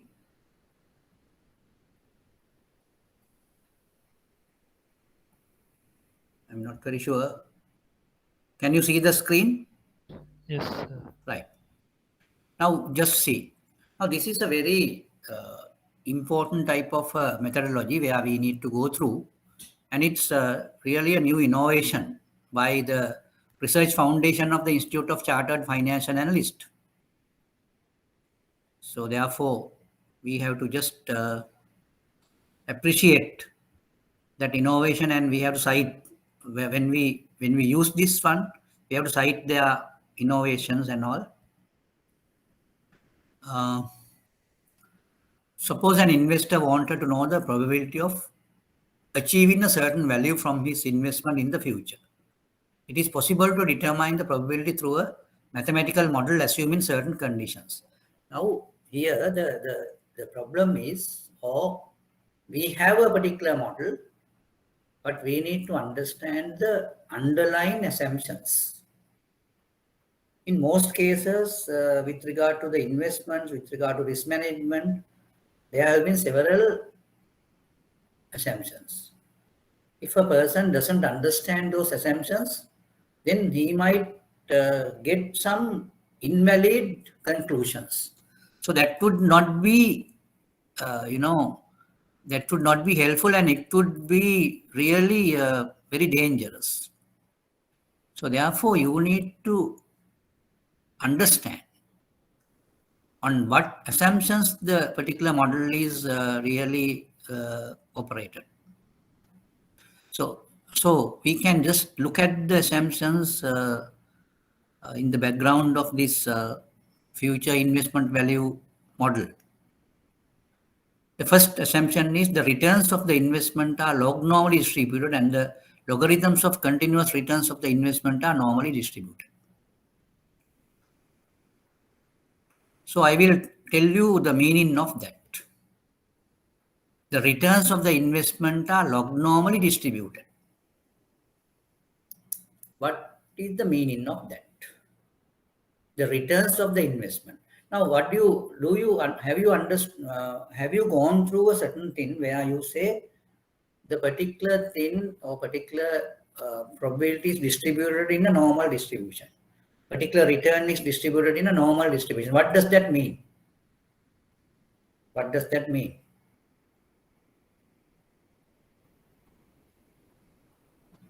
Yes. Now, say for example, you have gone through a certain company and found that for each month the company earned a certain levels of profits, a certain levels of returns for a long period of time. Say for example, you have really gone through 10 years, 10 past years, and for each month you did the evaluation of profit. You did the evaluation of profit. And for each month, it is been recorded. Right? Month number 1, 2, 3, 4, and how many months would be there for a 10-year period? There would be, yes, how many months? 12 into 10, 120. There will be 120 months. So you can see in, say, you can have a distribution. You can have a distribution. Say, it's like this. The return of 1%. You have in certain amount of months. See? Return of 1% having in 2 months. Return of 2% having in 4 months. Likewise, you can have certain frequency table. Now, if you have that frequency table into a bar chart or a pillar chart or whatever, then you get some type of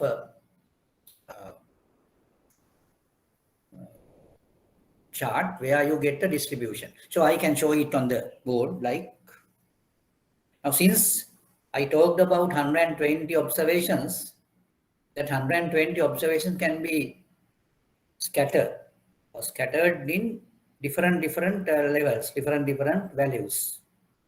So out of this 120, say 3 values can be referred to minus 5% profit, or that is minus loss. Only 3. So another 2 reported with 1%. So likewise, you can have several situations of profits or losses and in number of months. Now, if you plot it, the frequency plot, then you have a diagram. Now, if that diagram has a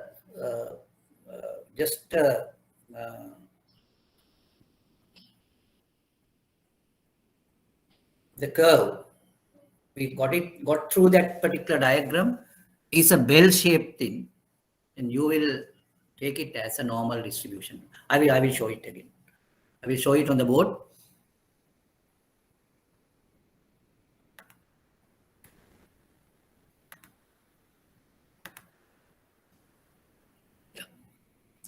Because it's very necessary for you to have that idea.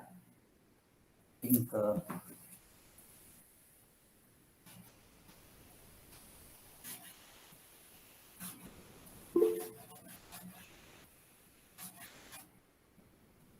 now I have taken the example of 10-year period, that is 120 months. We keep on having monthly profits, monthly returns. We can see returns, right? So we can have a chart like this.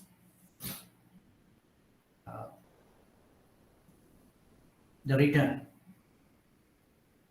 number of months,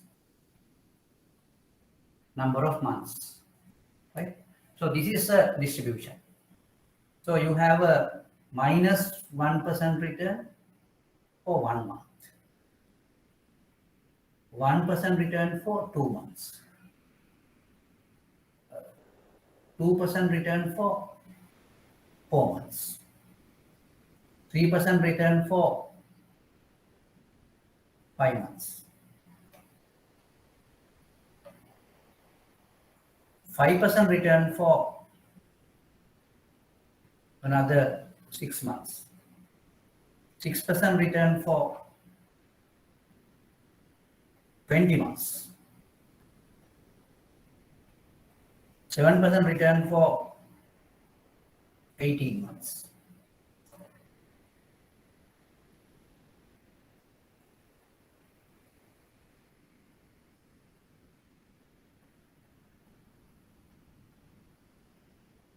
%8 return for 10 months.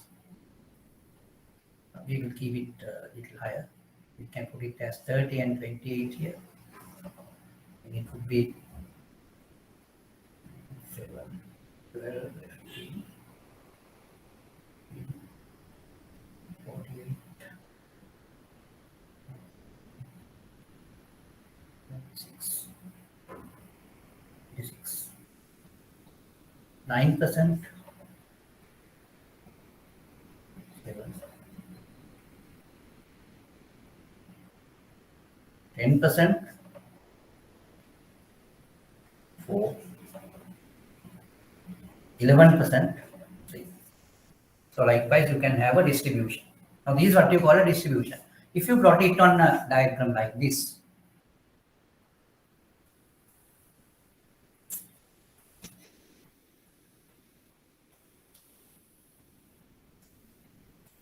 now you have the frequency here, you have the profit or loss here. Profit, the loss the other side, this 0. Now you have -1 in only 1 month, 1 in 2 months, 2 in 4 months, 3 in 5 months, 5 in 6 months, 6 in 30 months, 7 in 28 months. Well, just 4 days. 8 in 10 months,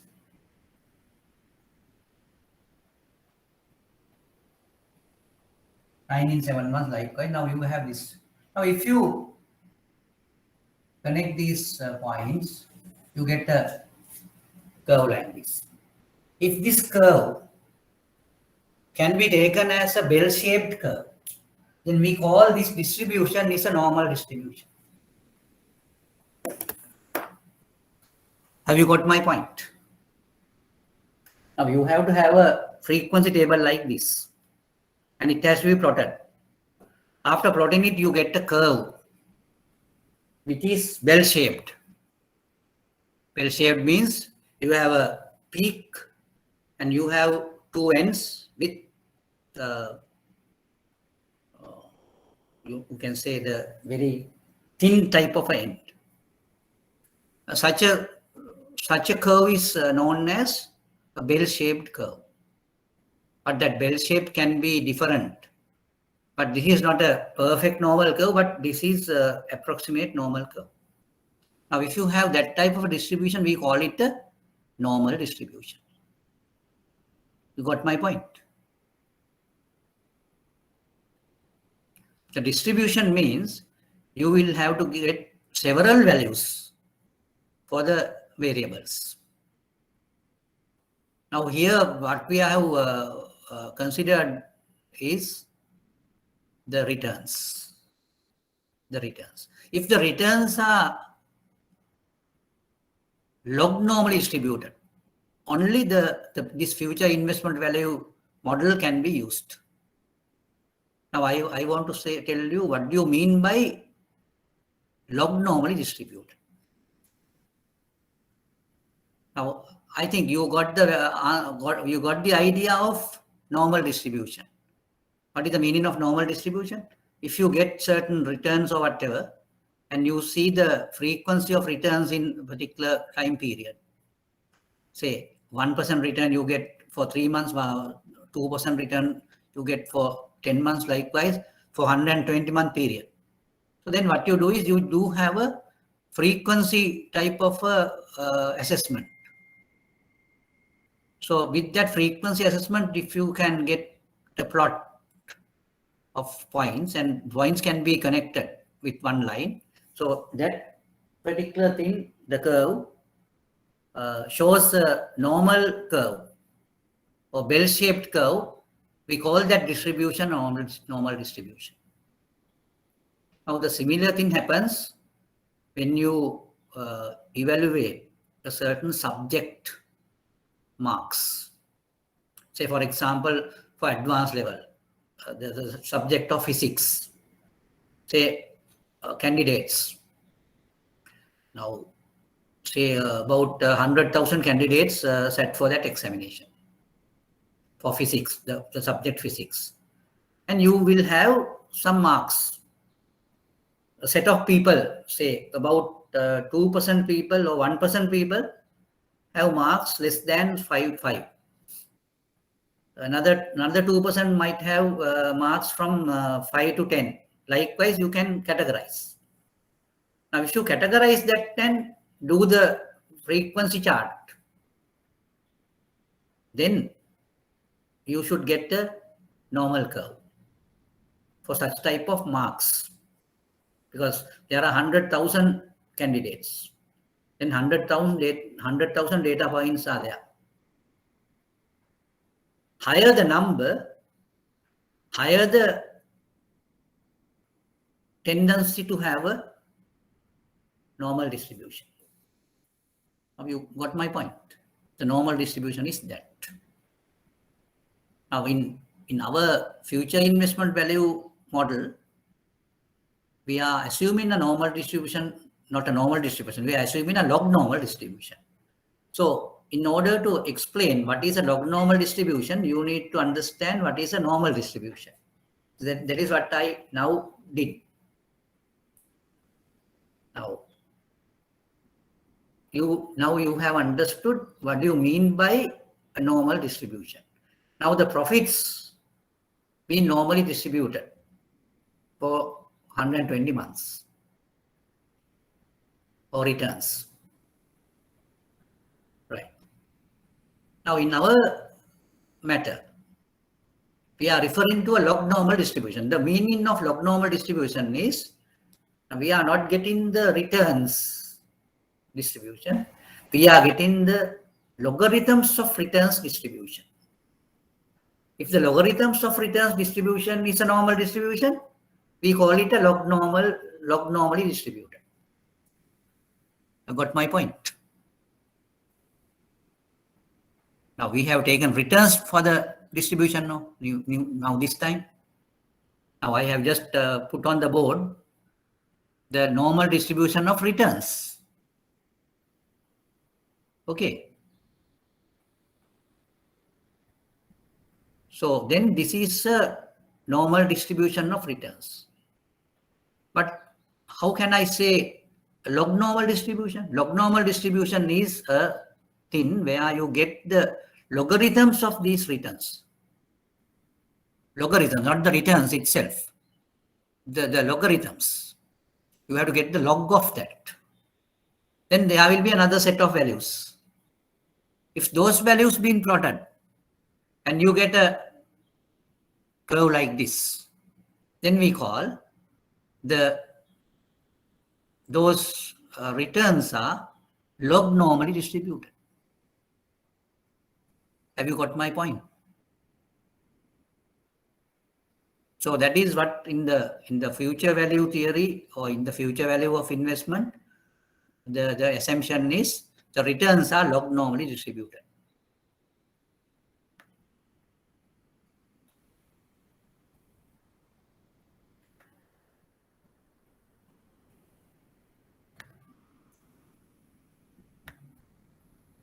Returns are log normally distributed.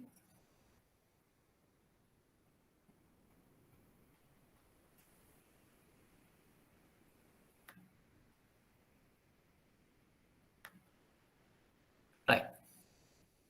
Now just look at it again. The returns of the investment are log normally distributed and the logarithms of continuous returns of the investment are normally distributed.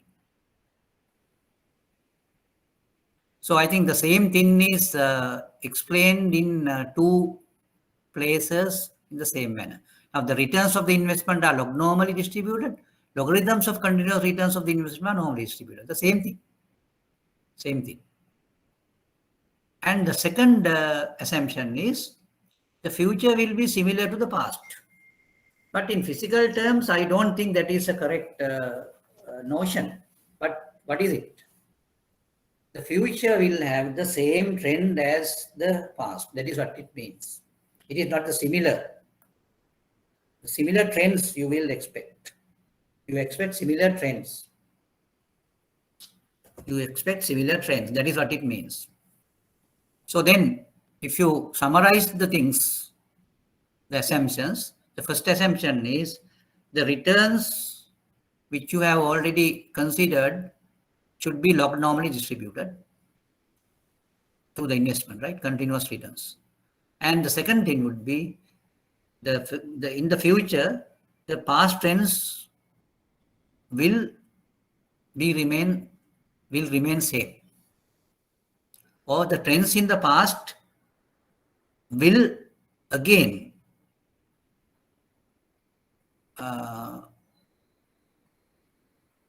materialize in the future.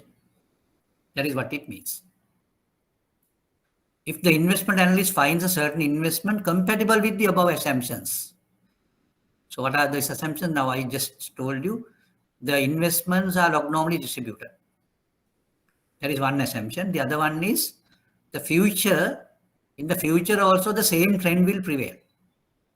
If that is the case, the future investment value model can be used.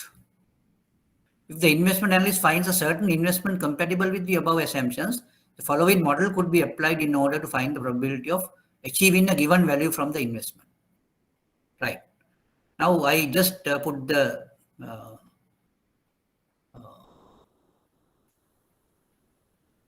model there. Z equals log of FV divided by B minus RCN divided by sigma S square root of n. So I will just put on the board, put this model on the board, and I will explain one by one.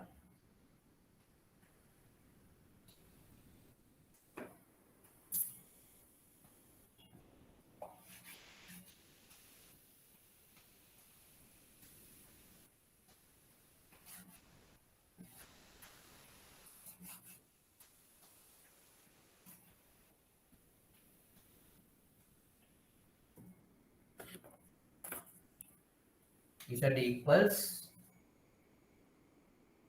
log FV divided by B minus RCN divided by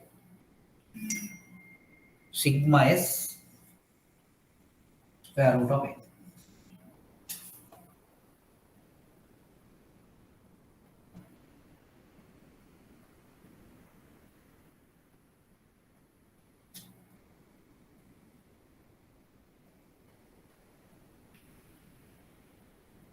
Right. Now I will just explain the different symbols or different codes given in the model.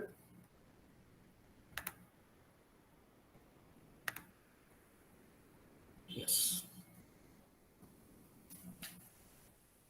Now Z is the Z value, so we will see what it is at a later stage.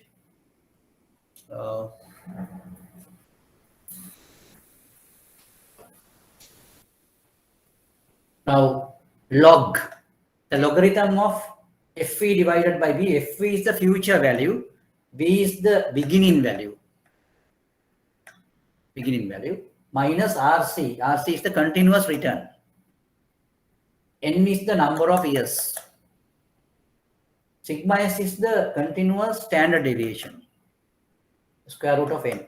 N is the number of years. So this is the formula. Right. Now we try to calculate the Z score for this. Z score is calculated by this model. Log of FV divided by B.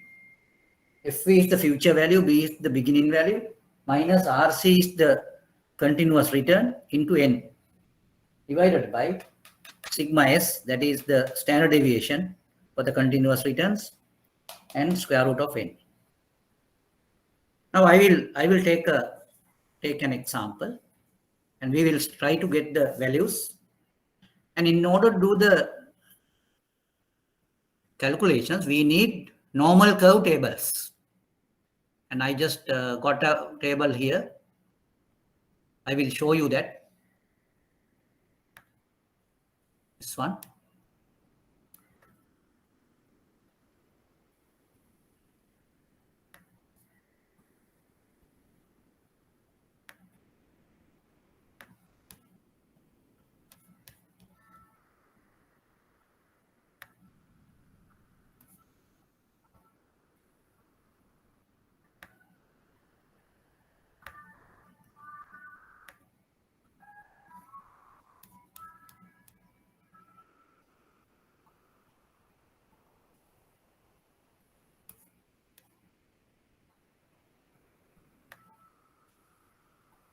Right.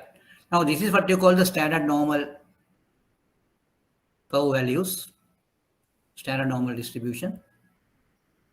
Anyway, now we will go to the model again. Yes. Right. Now I just get an example.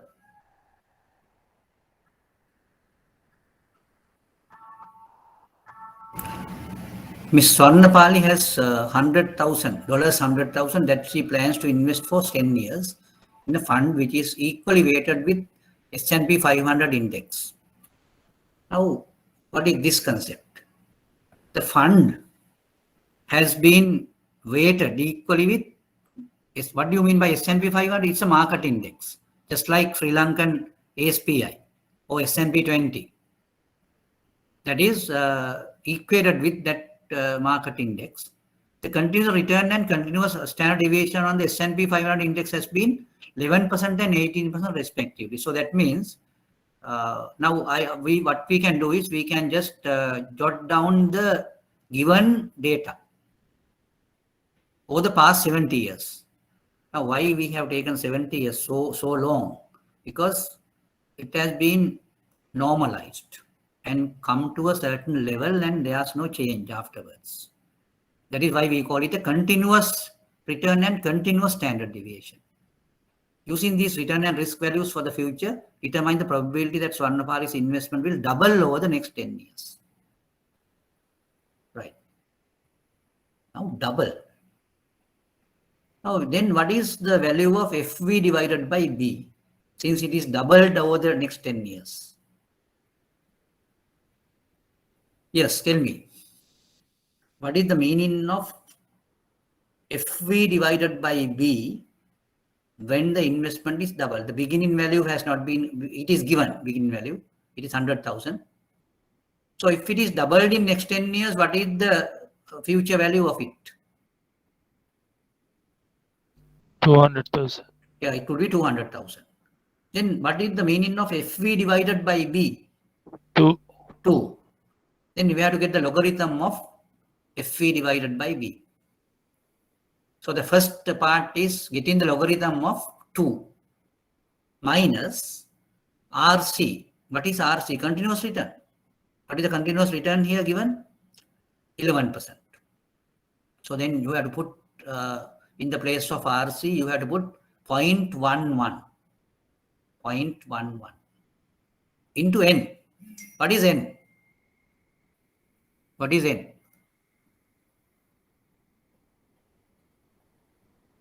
Yes. What is n?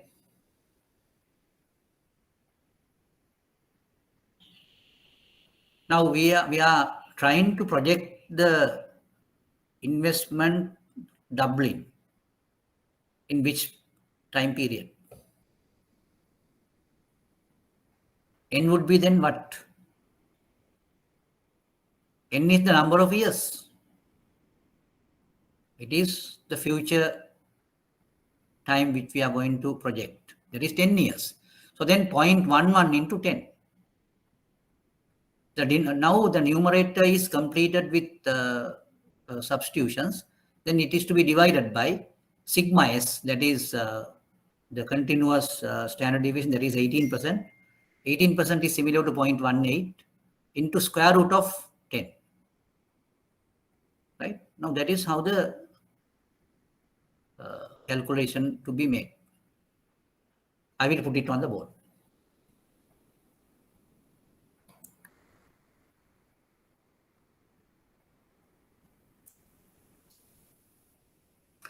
Right.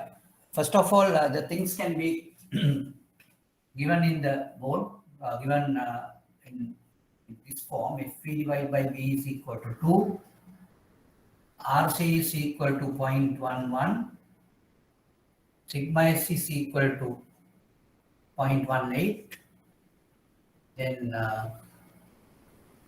N is equal to 10. So you can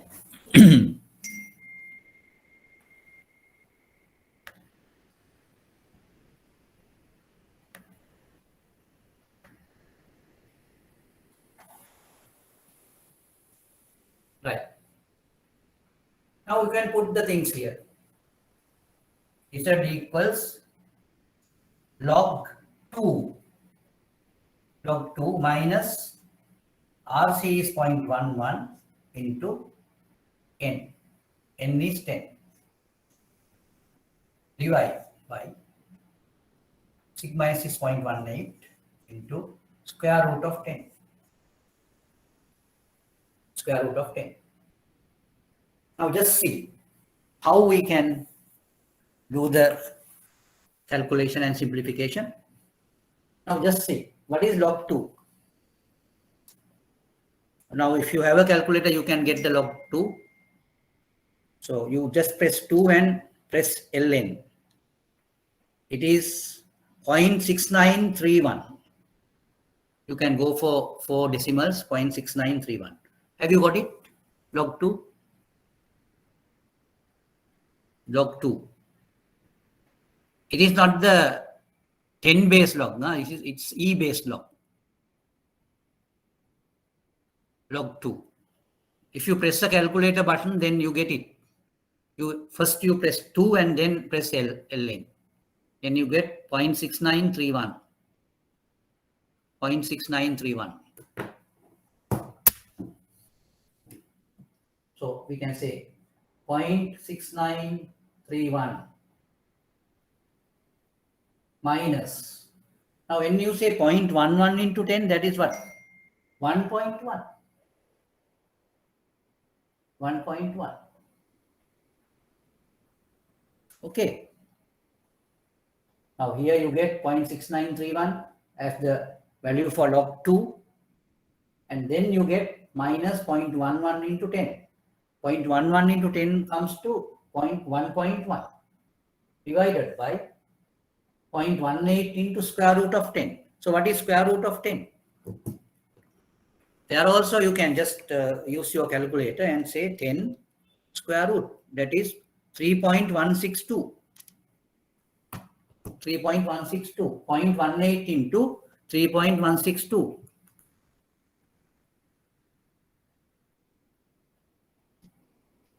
That comes to 0.5692. 0.5692. Right. Just look at it again. No, the thing is, first of all, you need to jot down the data available. FV divided B is equal to 2. Continuous return is equal to 0.11. Continuous standard deviation is equal to 0.18. N is equal to 10, number of years. So Z equals log 2 minus 0.11 into 10, close brackets, divide by 0.18 into square root of 10. So when you do the calculations, log 2 is equal to 0.6931. Then you get here 1.1. In the denominator, you get 0.18 into square root of 10, that is 3.162 something. So when you do the multiplication, you get 0.5692. Now we can do the further simplification for 1.1 minus 0.6931. That comes to minus 4069. Minus 0.4069 divided by 0.5692.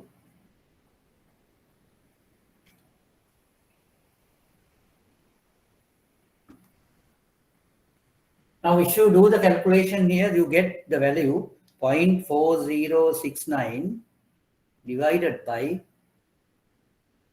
0.5692. That comes to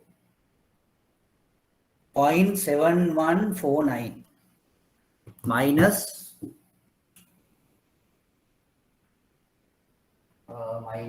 I will put it here,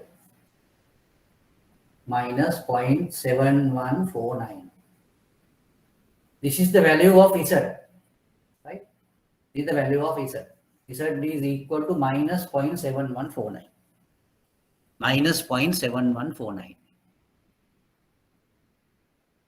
Have you followed it? Have you followed the calculation? Now you need to see it on your own. You do the calculations on your own and see whether it comes. Minus 0.7149. Right.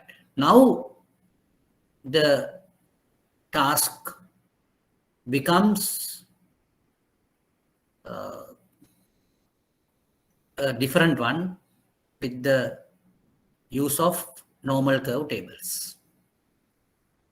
Now this Z value has to be found through the normal curve, normal tables that I have shown you earlier. So I will go into that again. Now up to this, is it clear? Up to this, it is clear. Is it clear? Yes. Yes, Mohan, Rohan, Damin, Chamali and all others. What do you say?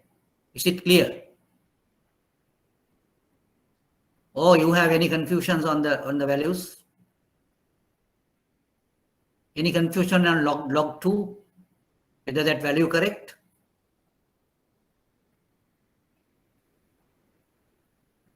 Any confusions on the value? If you do not have any confusion, then I will proceed. Minus 0.7149, right. Now we will check how we can get it from the table. Yes.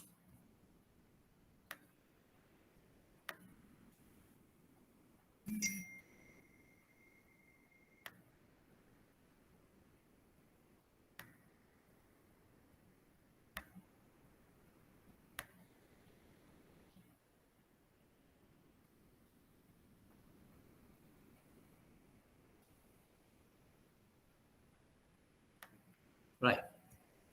Now you see.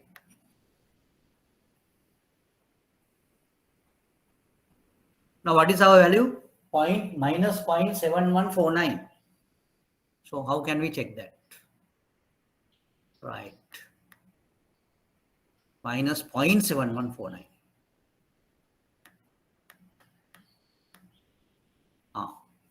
You get minus 0.7.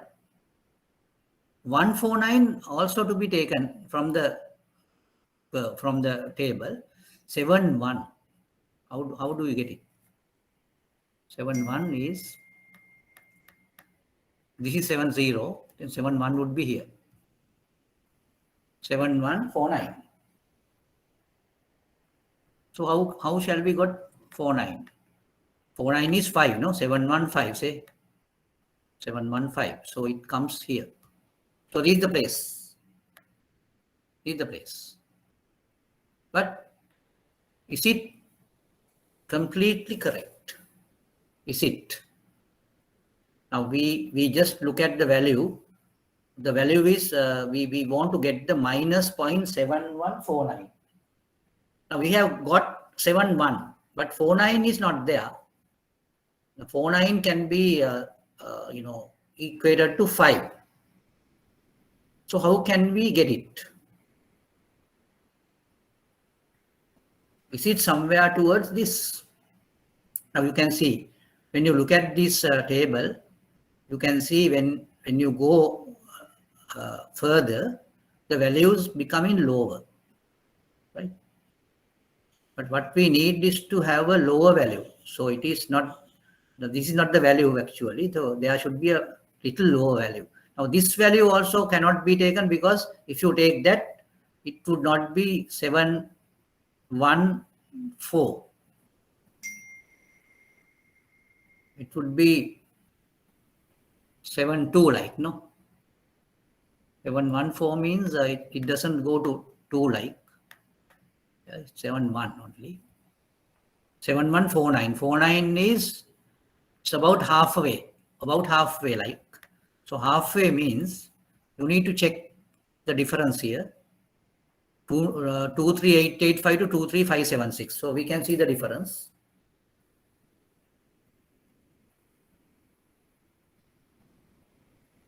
$23885 minus 0.23576. That comes to 0.00309. And what we need is to see the 0.49 value for this. That is 0.0015. So you have to deduct 0.001514 from this, from 23885.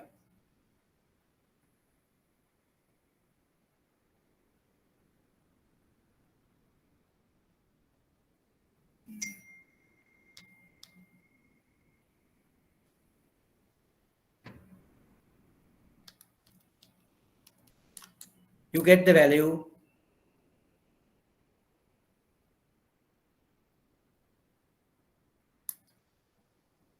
No, what we can do is, you can just check the difference between 23,885 and 23,576. 23,885 minus 23,576 equals 0.23885 minus 0.23576. 23576 equals 0.00309. And you need to get 49, because there's a difference of 0.49.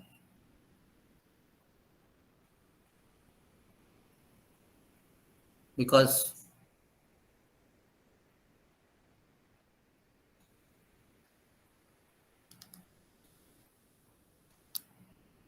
that comes to 0.0015.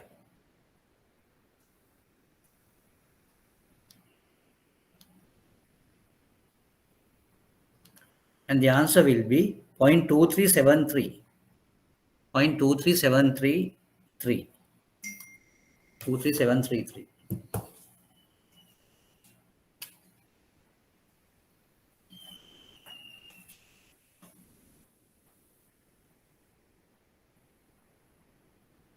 Minus 0.2373. That means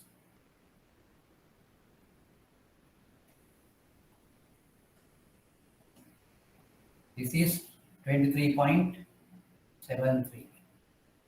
The rest of the things would be the probability. Now, have you understood what I have done? Okay. Yes.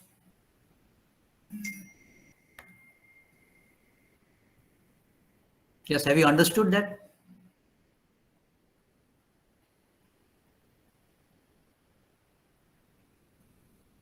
Yes, all of you. Now, I just did the calculation for you. The Z figure is determined, that is minus 0.7149. And we need to look at the normal curve tables to get the probability on that. The probability is given as the left-hand side, since it is minus. The Z value is minus. And when you go to the table,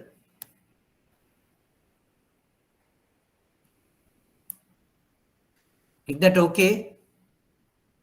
I'm just asking Vyomi, Chamali, Murthy, Rohan and all. Are you at it? If you have any confusion, let me know. Is that okay?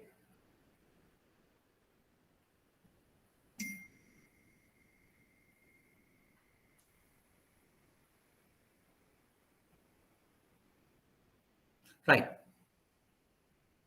Now, in a serious manner, we need to do it, because otherwise we might get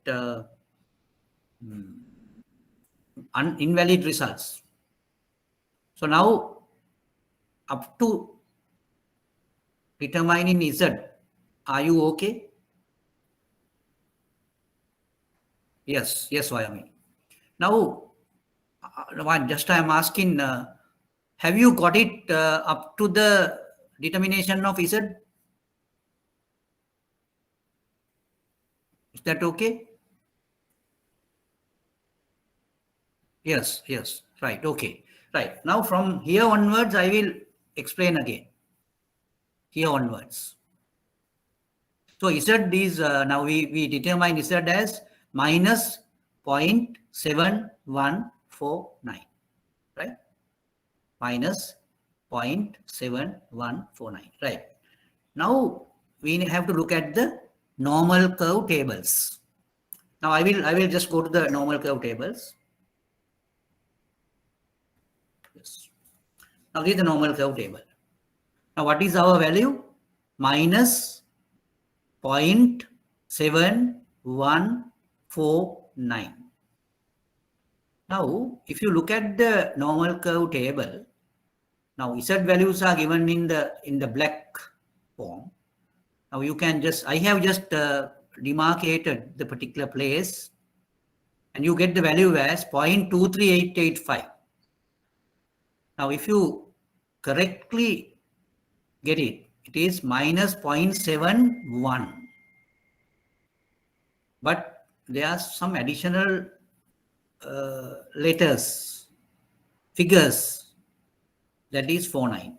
49 has not been taken. But if you take only 0.71, you get the answer as 0.23885. But if you select it as the answer, it is wrong. Why? Because you have not found the answer for 7149, you found the answer for 0.71 only. Then we have to go further for this 49. How are we going to do that? Now, what is the next level? Now, in the next level, you get this one. Right? Now, it is not for 0.71. It is for 0.72. So then it would not be the answer. Now, how are we going to find out the answer? Now, you just look at these two values.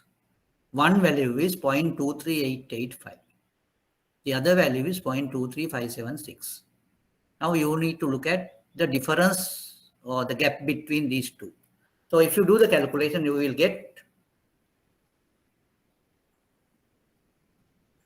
the gap is now how are we going to do that? 0.23885 minus 0.23576. That comes to 0.00309. So that is the gap between 0.71 and 0.72, right? But our figure lies in between that. What is the percentage we need to deduct? Now we have to multiply this particular amount with 0.49. Why? Our value, our Z value is 0.7149. So we have to multiply this with multiply this with 0.49. Now what we do is we multiply 0.00309 with 0.49. 0.49. That comes as 0.001514. So how can we arrive at the figure now? Now you can see when your value increases, the probability value decreases. You can see. Now you get for 0.71 you get minus 0.71 you get 0.23885. For minus 0.72 you get 0.23576. That is a lower value. So what we have to do is the value we got has to be deducted from this value 0.23885. 0.23885 and you get the value 0.2373 minus 0.2373. Not minus really, this is the value of the probability. So you can say 0.2373. So that is the probability as per the normal curve tables, 0.2373. 0.2373. So that I just found here. So then I will show you the demonstration of the meaning there, right? The demonstration of the meaning.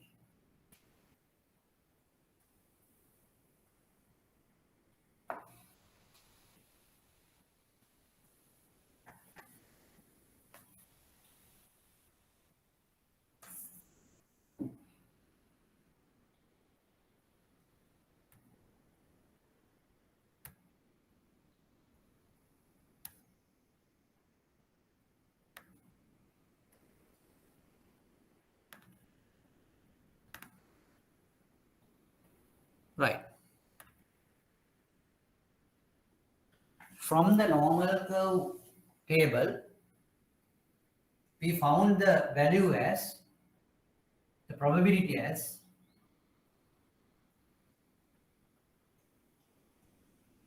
0.2373. 0.2373, right? So I will just demonstrate on a curve. Right. What we did was we had a Z value. That what is that value?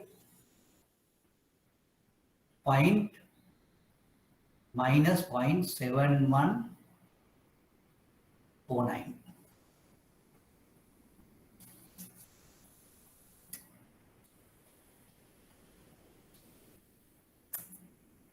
Minus 0.7149. Now it's like this. Now if you draw a line like this, the probability is given here. That probability is what? 0.2373 is 23.73%. Right? 23.73%. And what is the rest of it? Now the altogether it is 100. So you have to get 100 minus this, that is 76 point. 26.327. This will be the probability of doubling the investment. The probability of doubling the investment would be 76.27. This is the probability of not doubling. So the other side, wrong side, is 23.73. You got my point? Yeah. Is that okay?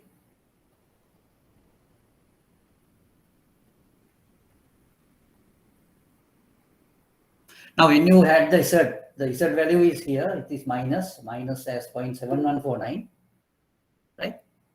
Now, when you have a minus 0.7149, the rest of the things being given in the normal curve. So you got it as 0.2373 because I just just explained you how we have obtained that. We obtained 0.2373 as the value, and that is to the left of this. To the left of this. So the right side would be the probability we need. So then we can say the probability of doubling the investment value would be 76.27%. 76.27%. That is how the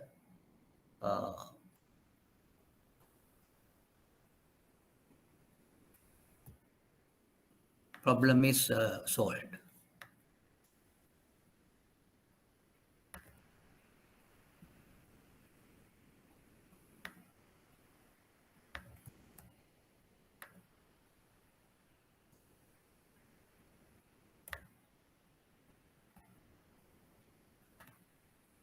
Right.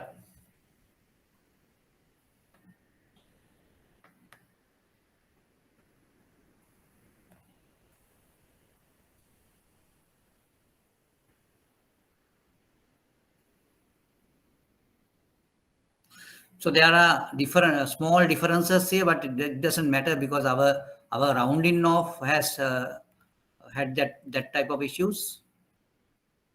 So we have taken approximate values as 24 here. So the workings are given here. Workings are given here.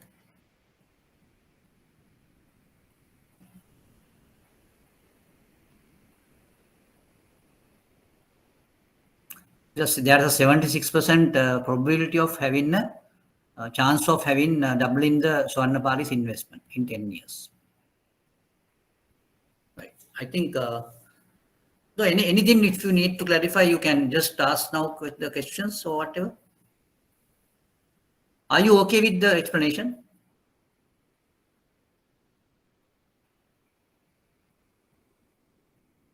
Because in order to get a clear understanding, you yourself have to do it.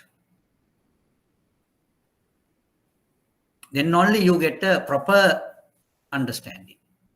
Otherwise, you may not get it because you are not getting familiar with these terms and all. The way it is being done and all that, you have to be very much, you need to get familiar with that.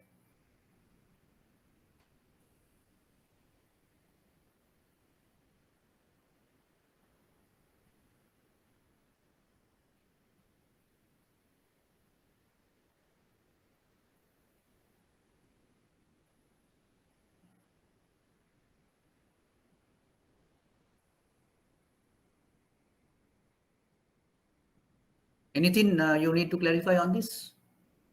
And I think this is a very important point to note. And if you look at past question papers, you will find several questions coming in this for each year. So therefore, you need to pay greater attention to these things. And make sure that you give the particular assumptions also. Otherwise, you would not get the full marks. Anything else you need to discuss on this?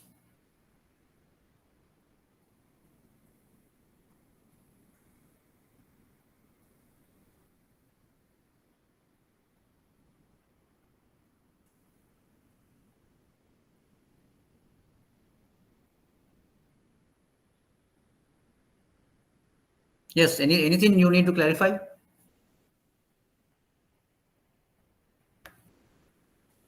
If you don't ask questions, I don't think that you can really graph the things in a proper way.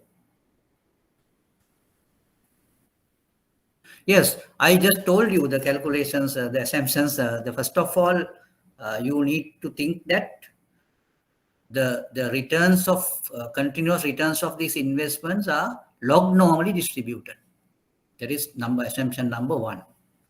The second assumption is the trends in the past will prevail, similarly prevail in the future also, or past trends will prevail in the future. That is the second assumption.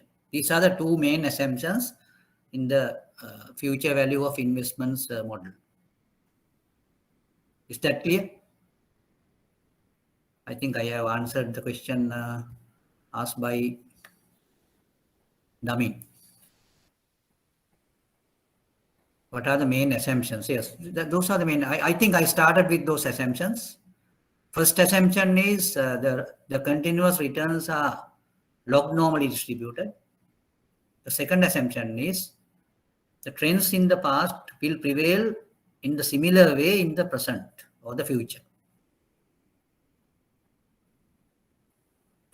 If you do not mention about the assumptions, you would not get the full marks, even though you have done the correct, you have got the correct answer.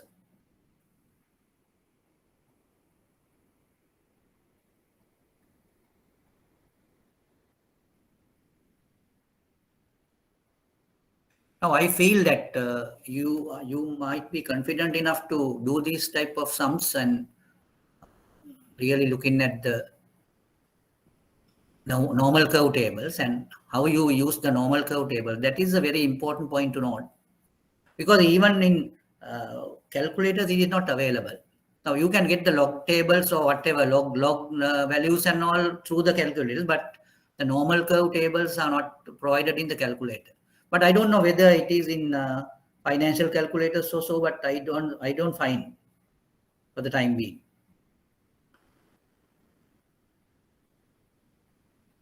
Now, Damin, are you confident of doing this type of sum in the question paper? Yes. Yes, Wyoming. And now, are you confident, or are you comfortable enough to deal with this?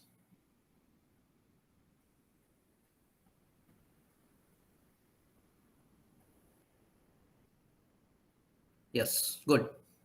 And Murthy also just asked me some questions. Anyway, are you okay with that, Murthy?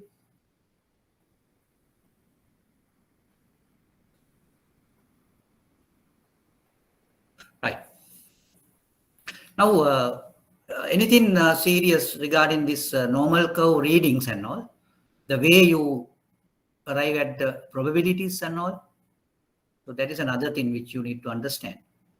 I just explained it on a curve like, and the table gives the probabilities to the left of the score, or the point, left to the point, to the left of the point.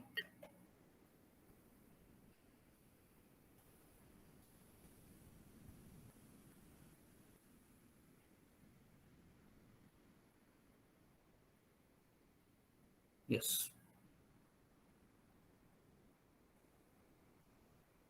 Right, we will just go for another question on this.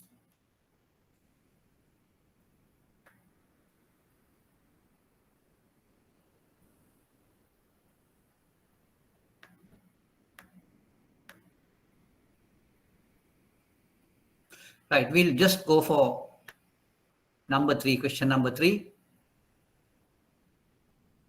Ms. Ruan Mali has rupees 1 million that she plans to invest in S&P 500 indexed fund for 30 years.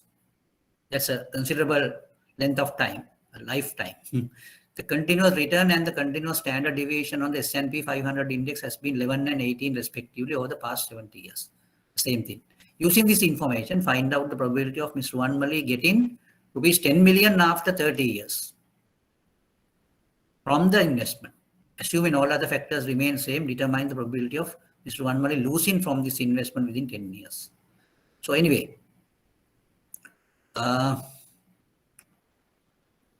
right, we will just try the first part of it.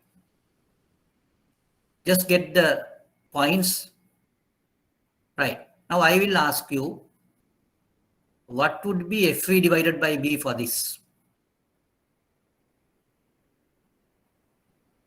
I'm referring to the question number 3.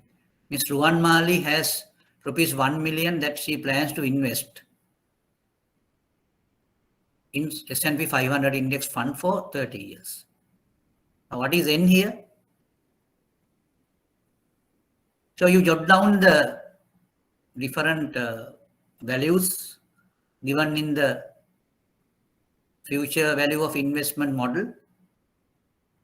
So what she needs to get in 30 years? Getting rupees 10 million. I mean, she only invested 1 million and she expect 10 million after 30 years. I think that is not that bad. I mean, that's fair enough. So then what is FV divided by B? Yes. Future value divided by present value, 10. Yes, very good. 10. So you know FV divided by B, then you need to get the others. What is N here? Number of years? 30. Yes. Now this Wyoming's concern, actually I will address that. And then there's another thing, actually I just agreed with you to give the assignment today, but there's a small problem with that this thing. Anyway, I will just send that particular assignment for you tomorrow, and it will be sent to the IBSL, and the IBSL will send to your emails the particular assignment. And as Wyoming asked, I will just give you some model questions. No, don't worry. And right, anyway, this 10 is FV divided by B, and then you have 30 as the N. Then the sigma S and RC is already given. Sigma S is 18 or 18%, that is 0.18, and RC is 0.11 as earlier sum. Okay.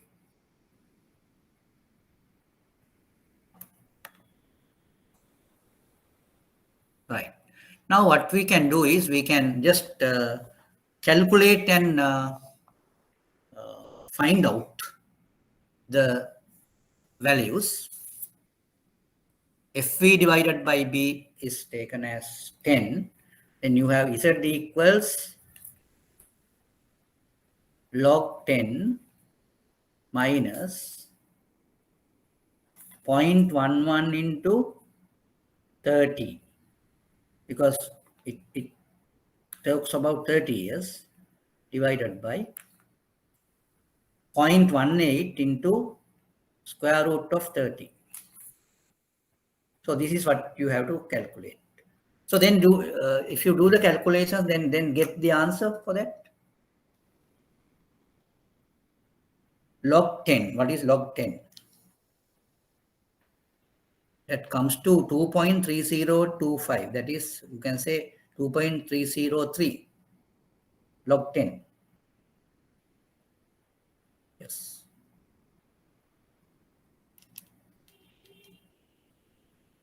Log 10 is equal to 2.303. 2.303.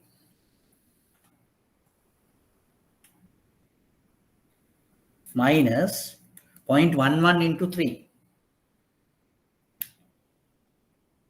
11 into 30. That is 3.3. Divided by 0.18 into square root of 30. 0.18 into square root of 30.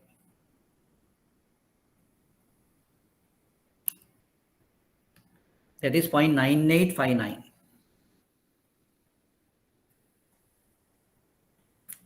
0.9859. So then if you do the simplifications, you get 2.303 minus 3.3. That is minus 0.997. Minus 0.997 divided by 9859. 0.997 divided by 0.9859.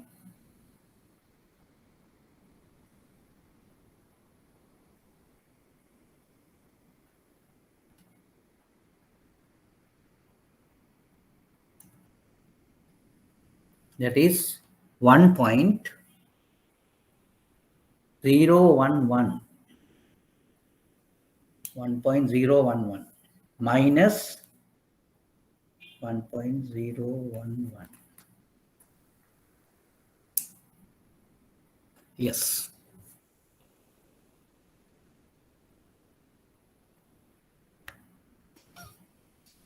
Yes. Have you done the calculations? Minus 1.011. Yeah, very good. Very good. Yes. Minus 1.0117. 0.112. I got anyway. It's okay. Damin did a good job. Yes.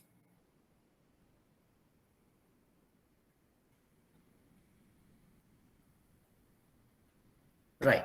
So when you find Z, now that's a minus figure you got. So then you have to just go to the normal curve tables and find out what it is.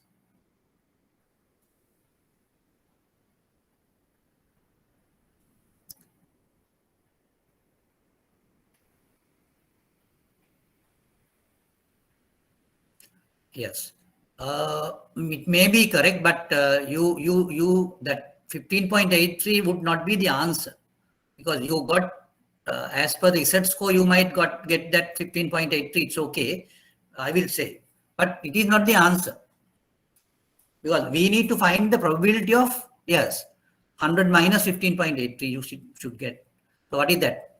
It is 84 point something. Yes, that is the answer. The 84.17 is the probability of having the investment tenfold. 84 point. Yes, Udeshan. Yes, you are correct.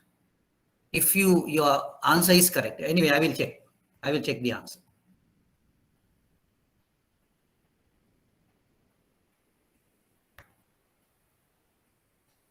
Our value is minus 1.01.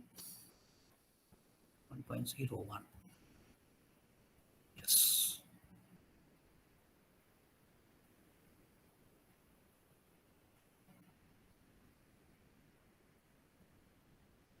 So 1.1. It should be 0.1538. It's okay. 15.38. So it's a value which is less than that, I think, higher than that. Okay, 15.38. Okay.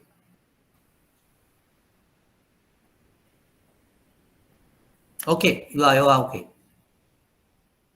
Yes, Rangika. Okay, I will do it.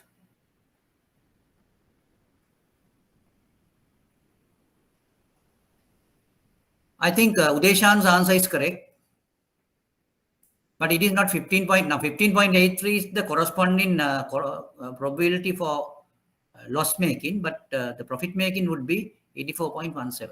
So that is the probability of getting the investment tenfold for Ruan Mali's investment.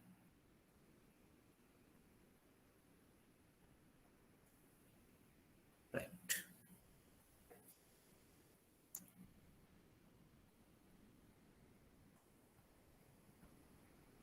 Anyway, I have just I got some request from some people to do it on the board. Anyway, I will do it.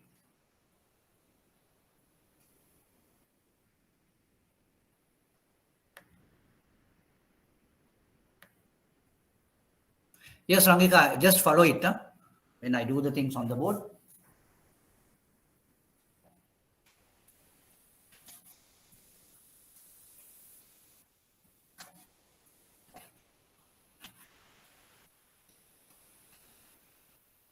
Right. What we need to do is, first of all, you just get the model here. Z is equal to log FV divided by V minus RC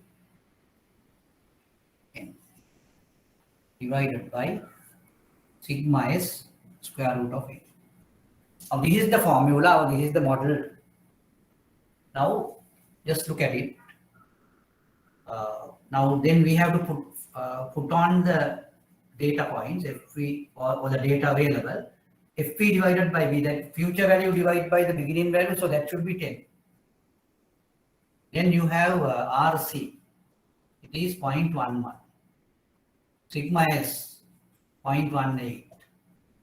N is 30. So these are the values available as per the problem, right? Values available as per the problem. Then we can substitute Z equals log 10 minus RC is 0.11 into N is 30 divided by sigma S is 0.18 into 30, square root of 30. Right. Now you will get the values. Now log, if you look at log 10 from the calculator, you will get 2.303. 2.303. So you know how to get it from the calculator, no? You know, no? How to get it from the calculator. Now say any calculator, if you get a button called LN, you press 10 and press LN, then you get the value. So that is 2.303, right? Minus 0.11 into 30. 0.11 into 30.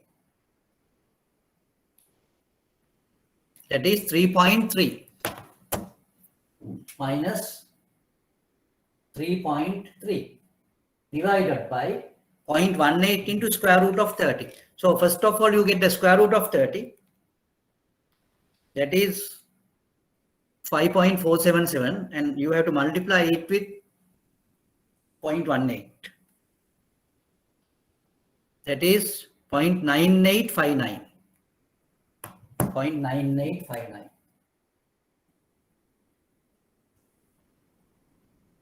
9859. So if you further simplify it, then you get in the numerator 2.303 minus 3.3. That comes to minus 0.997. Minus 0.997 divided by 9859. Right, you get the last point here, and the Z value comes as, if you do the calculation, the Z value comes to minus 1.011, minus 1.011. Now this is the Z value, but we can't complete our sessions by this. No, next thing is to get the normal curve verification. We have to get to the normal curve and get the values from the normal curve. So in order to do that, we should go to the normal curve, right? Now up to here, is it okay? Now someone has asked me, no? Rangika, is that okay? Up to this point, is that okay? Is it? Yes, okay. Right. Now the next point is to go into the normal curve tables. Now shall we go to the normal curve tables now?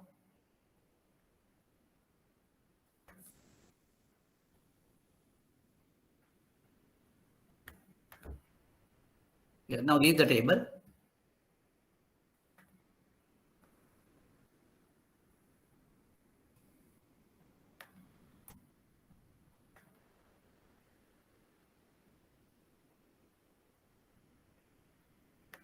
Right, now this is the table.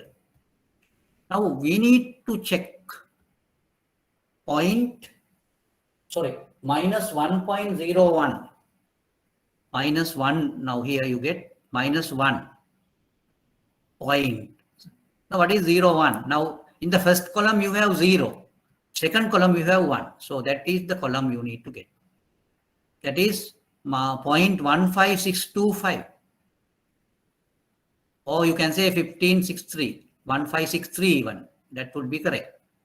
So the answer is 0.1563. But the problem here is it is not the answer really.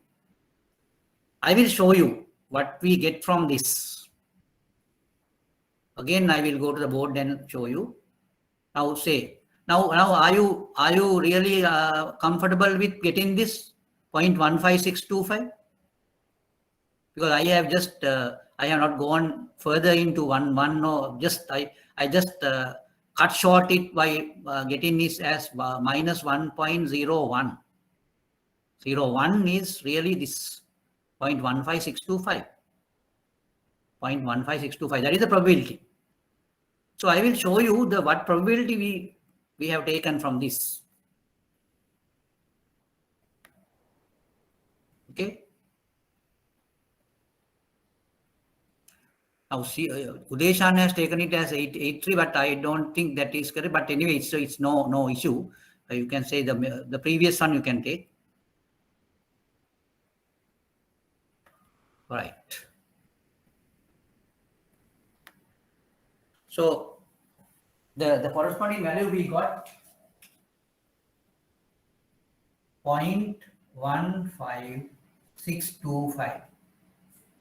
So then I will show you the meaning of this. I will show you the meaning of this.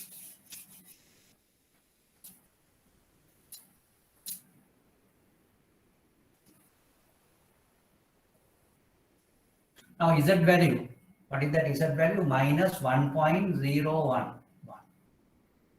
And if I get this, now you have found this. This is the probability of minus, sorry, 1.1562. That can be taken as 15.625%. Now what is the rest of it? This is the rest of it. So that is the probability side. So the probability of getting the investment tenfold would be 100 minus 15.625. That is 5, 7, 3, 4. 84.375. So this is the probability of getting Ruan money's investment tenfold.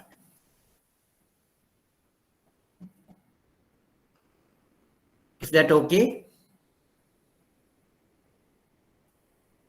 Yes. Is that okay? Yes. Yes, Rangika. No, I think you all would be comfortable enough to do this type of sum alone. Right? And there's a further part of this question. Can we just go into that also?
Now we will go to the question part.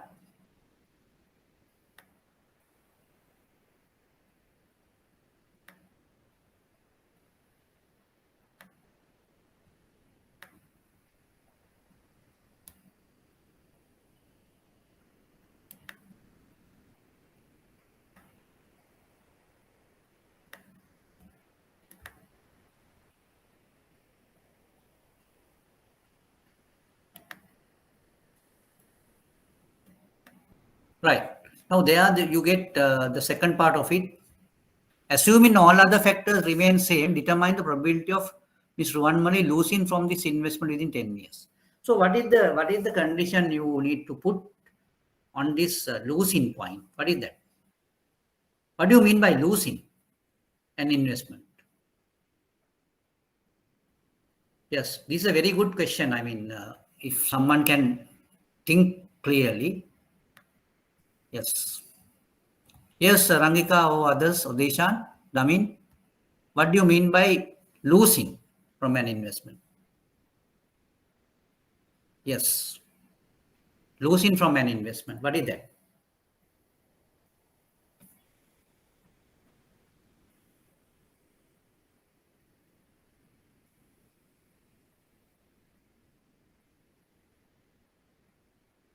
What do you mean by losing from an investment?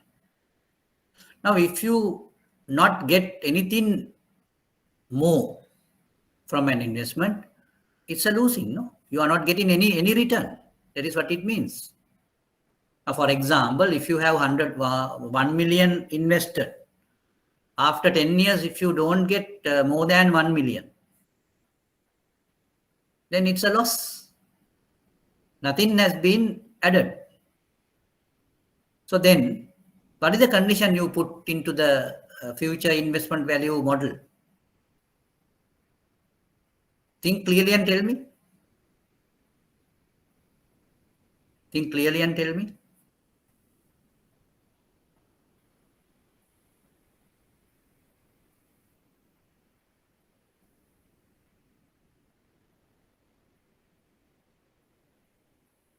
Yes. Now, this is a very important point to note.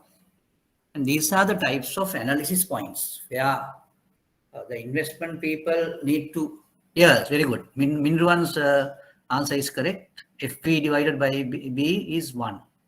So then what will happen to log 1? Just look at it and see what is log 1.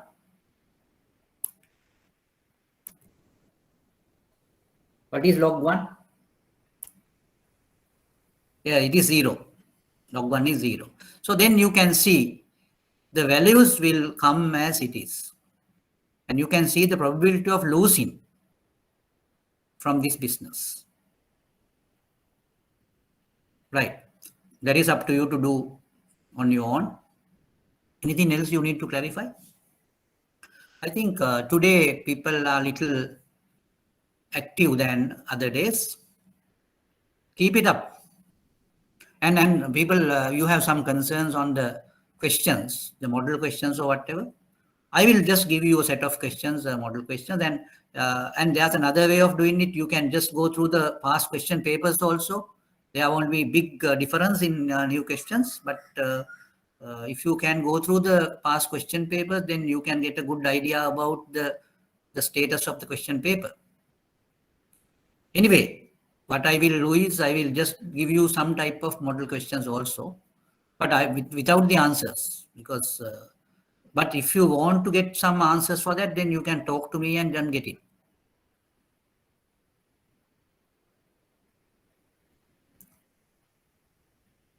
Right. Now, what I feel is now, if you try to do it on your own, then you can get a very good understanding about it and very good feelings, and it's a decision-making type of a support. Anything else you need to clarify here? Any practical things which you need to clarify? Any practical things? Yes. Now, are you okay or are you comfortable with using the normal curve tables?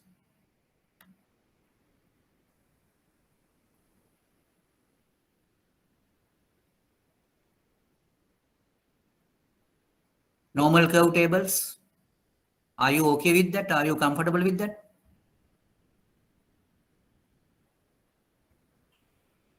Yes.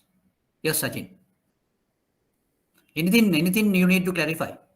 Because we need to make sure that we really understand the things. But if you need any clarifications, you can just tell me. And as it is, I'm really appreciating that Rangika said that you need to have a presentation or explanation on the board. No, that type of things. Actually, I really appreciate. I don't think that's a burden for me. As far as you understand the things, whatever the burden I have to go through, no issue.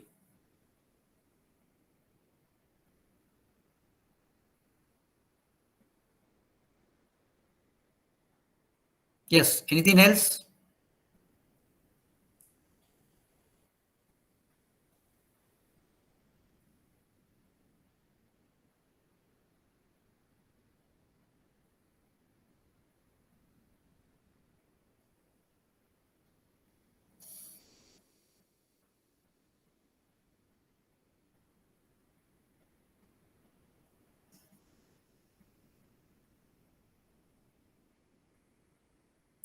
Yes.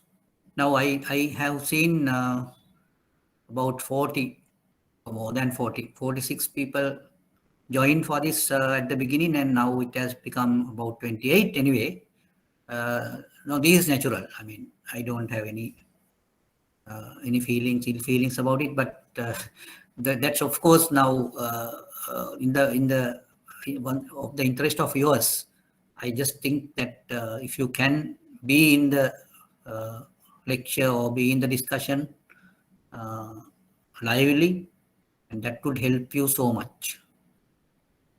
And in the questioning or whatever, I don't think of bringing down the standards or whatever. I will keep the papers on the same standards. But it is your duty to understand the things in a particular manner. If you do not understand certain things, you can just talk to me and just get it clarified. And I always think you all will diligently work on this. I expect that you all will improve yourselves and get some value addition. Right. With that, I think I can just wind off the session today. We will meet again on next week, and tomorrow I will send you the assignment, and I will just make up the deadlines and all sort of things, and I think all of you diligently work on that. Oh, thank you very much.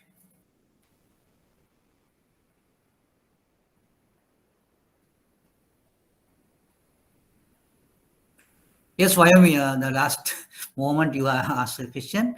No, is that now the thing is the left-hand side is 15.15625.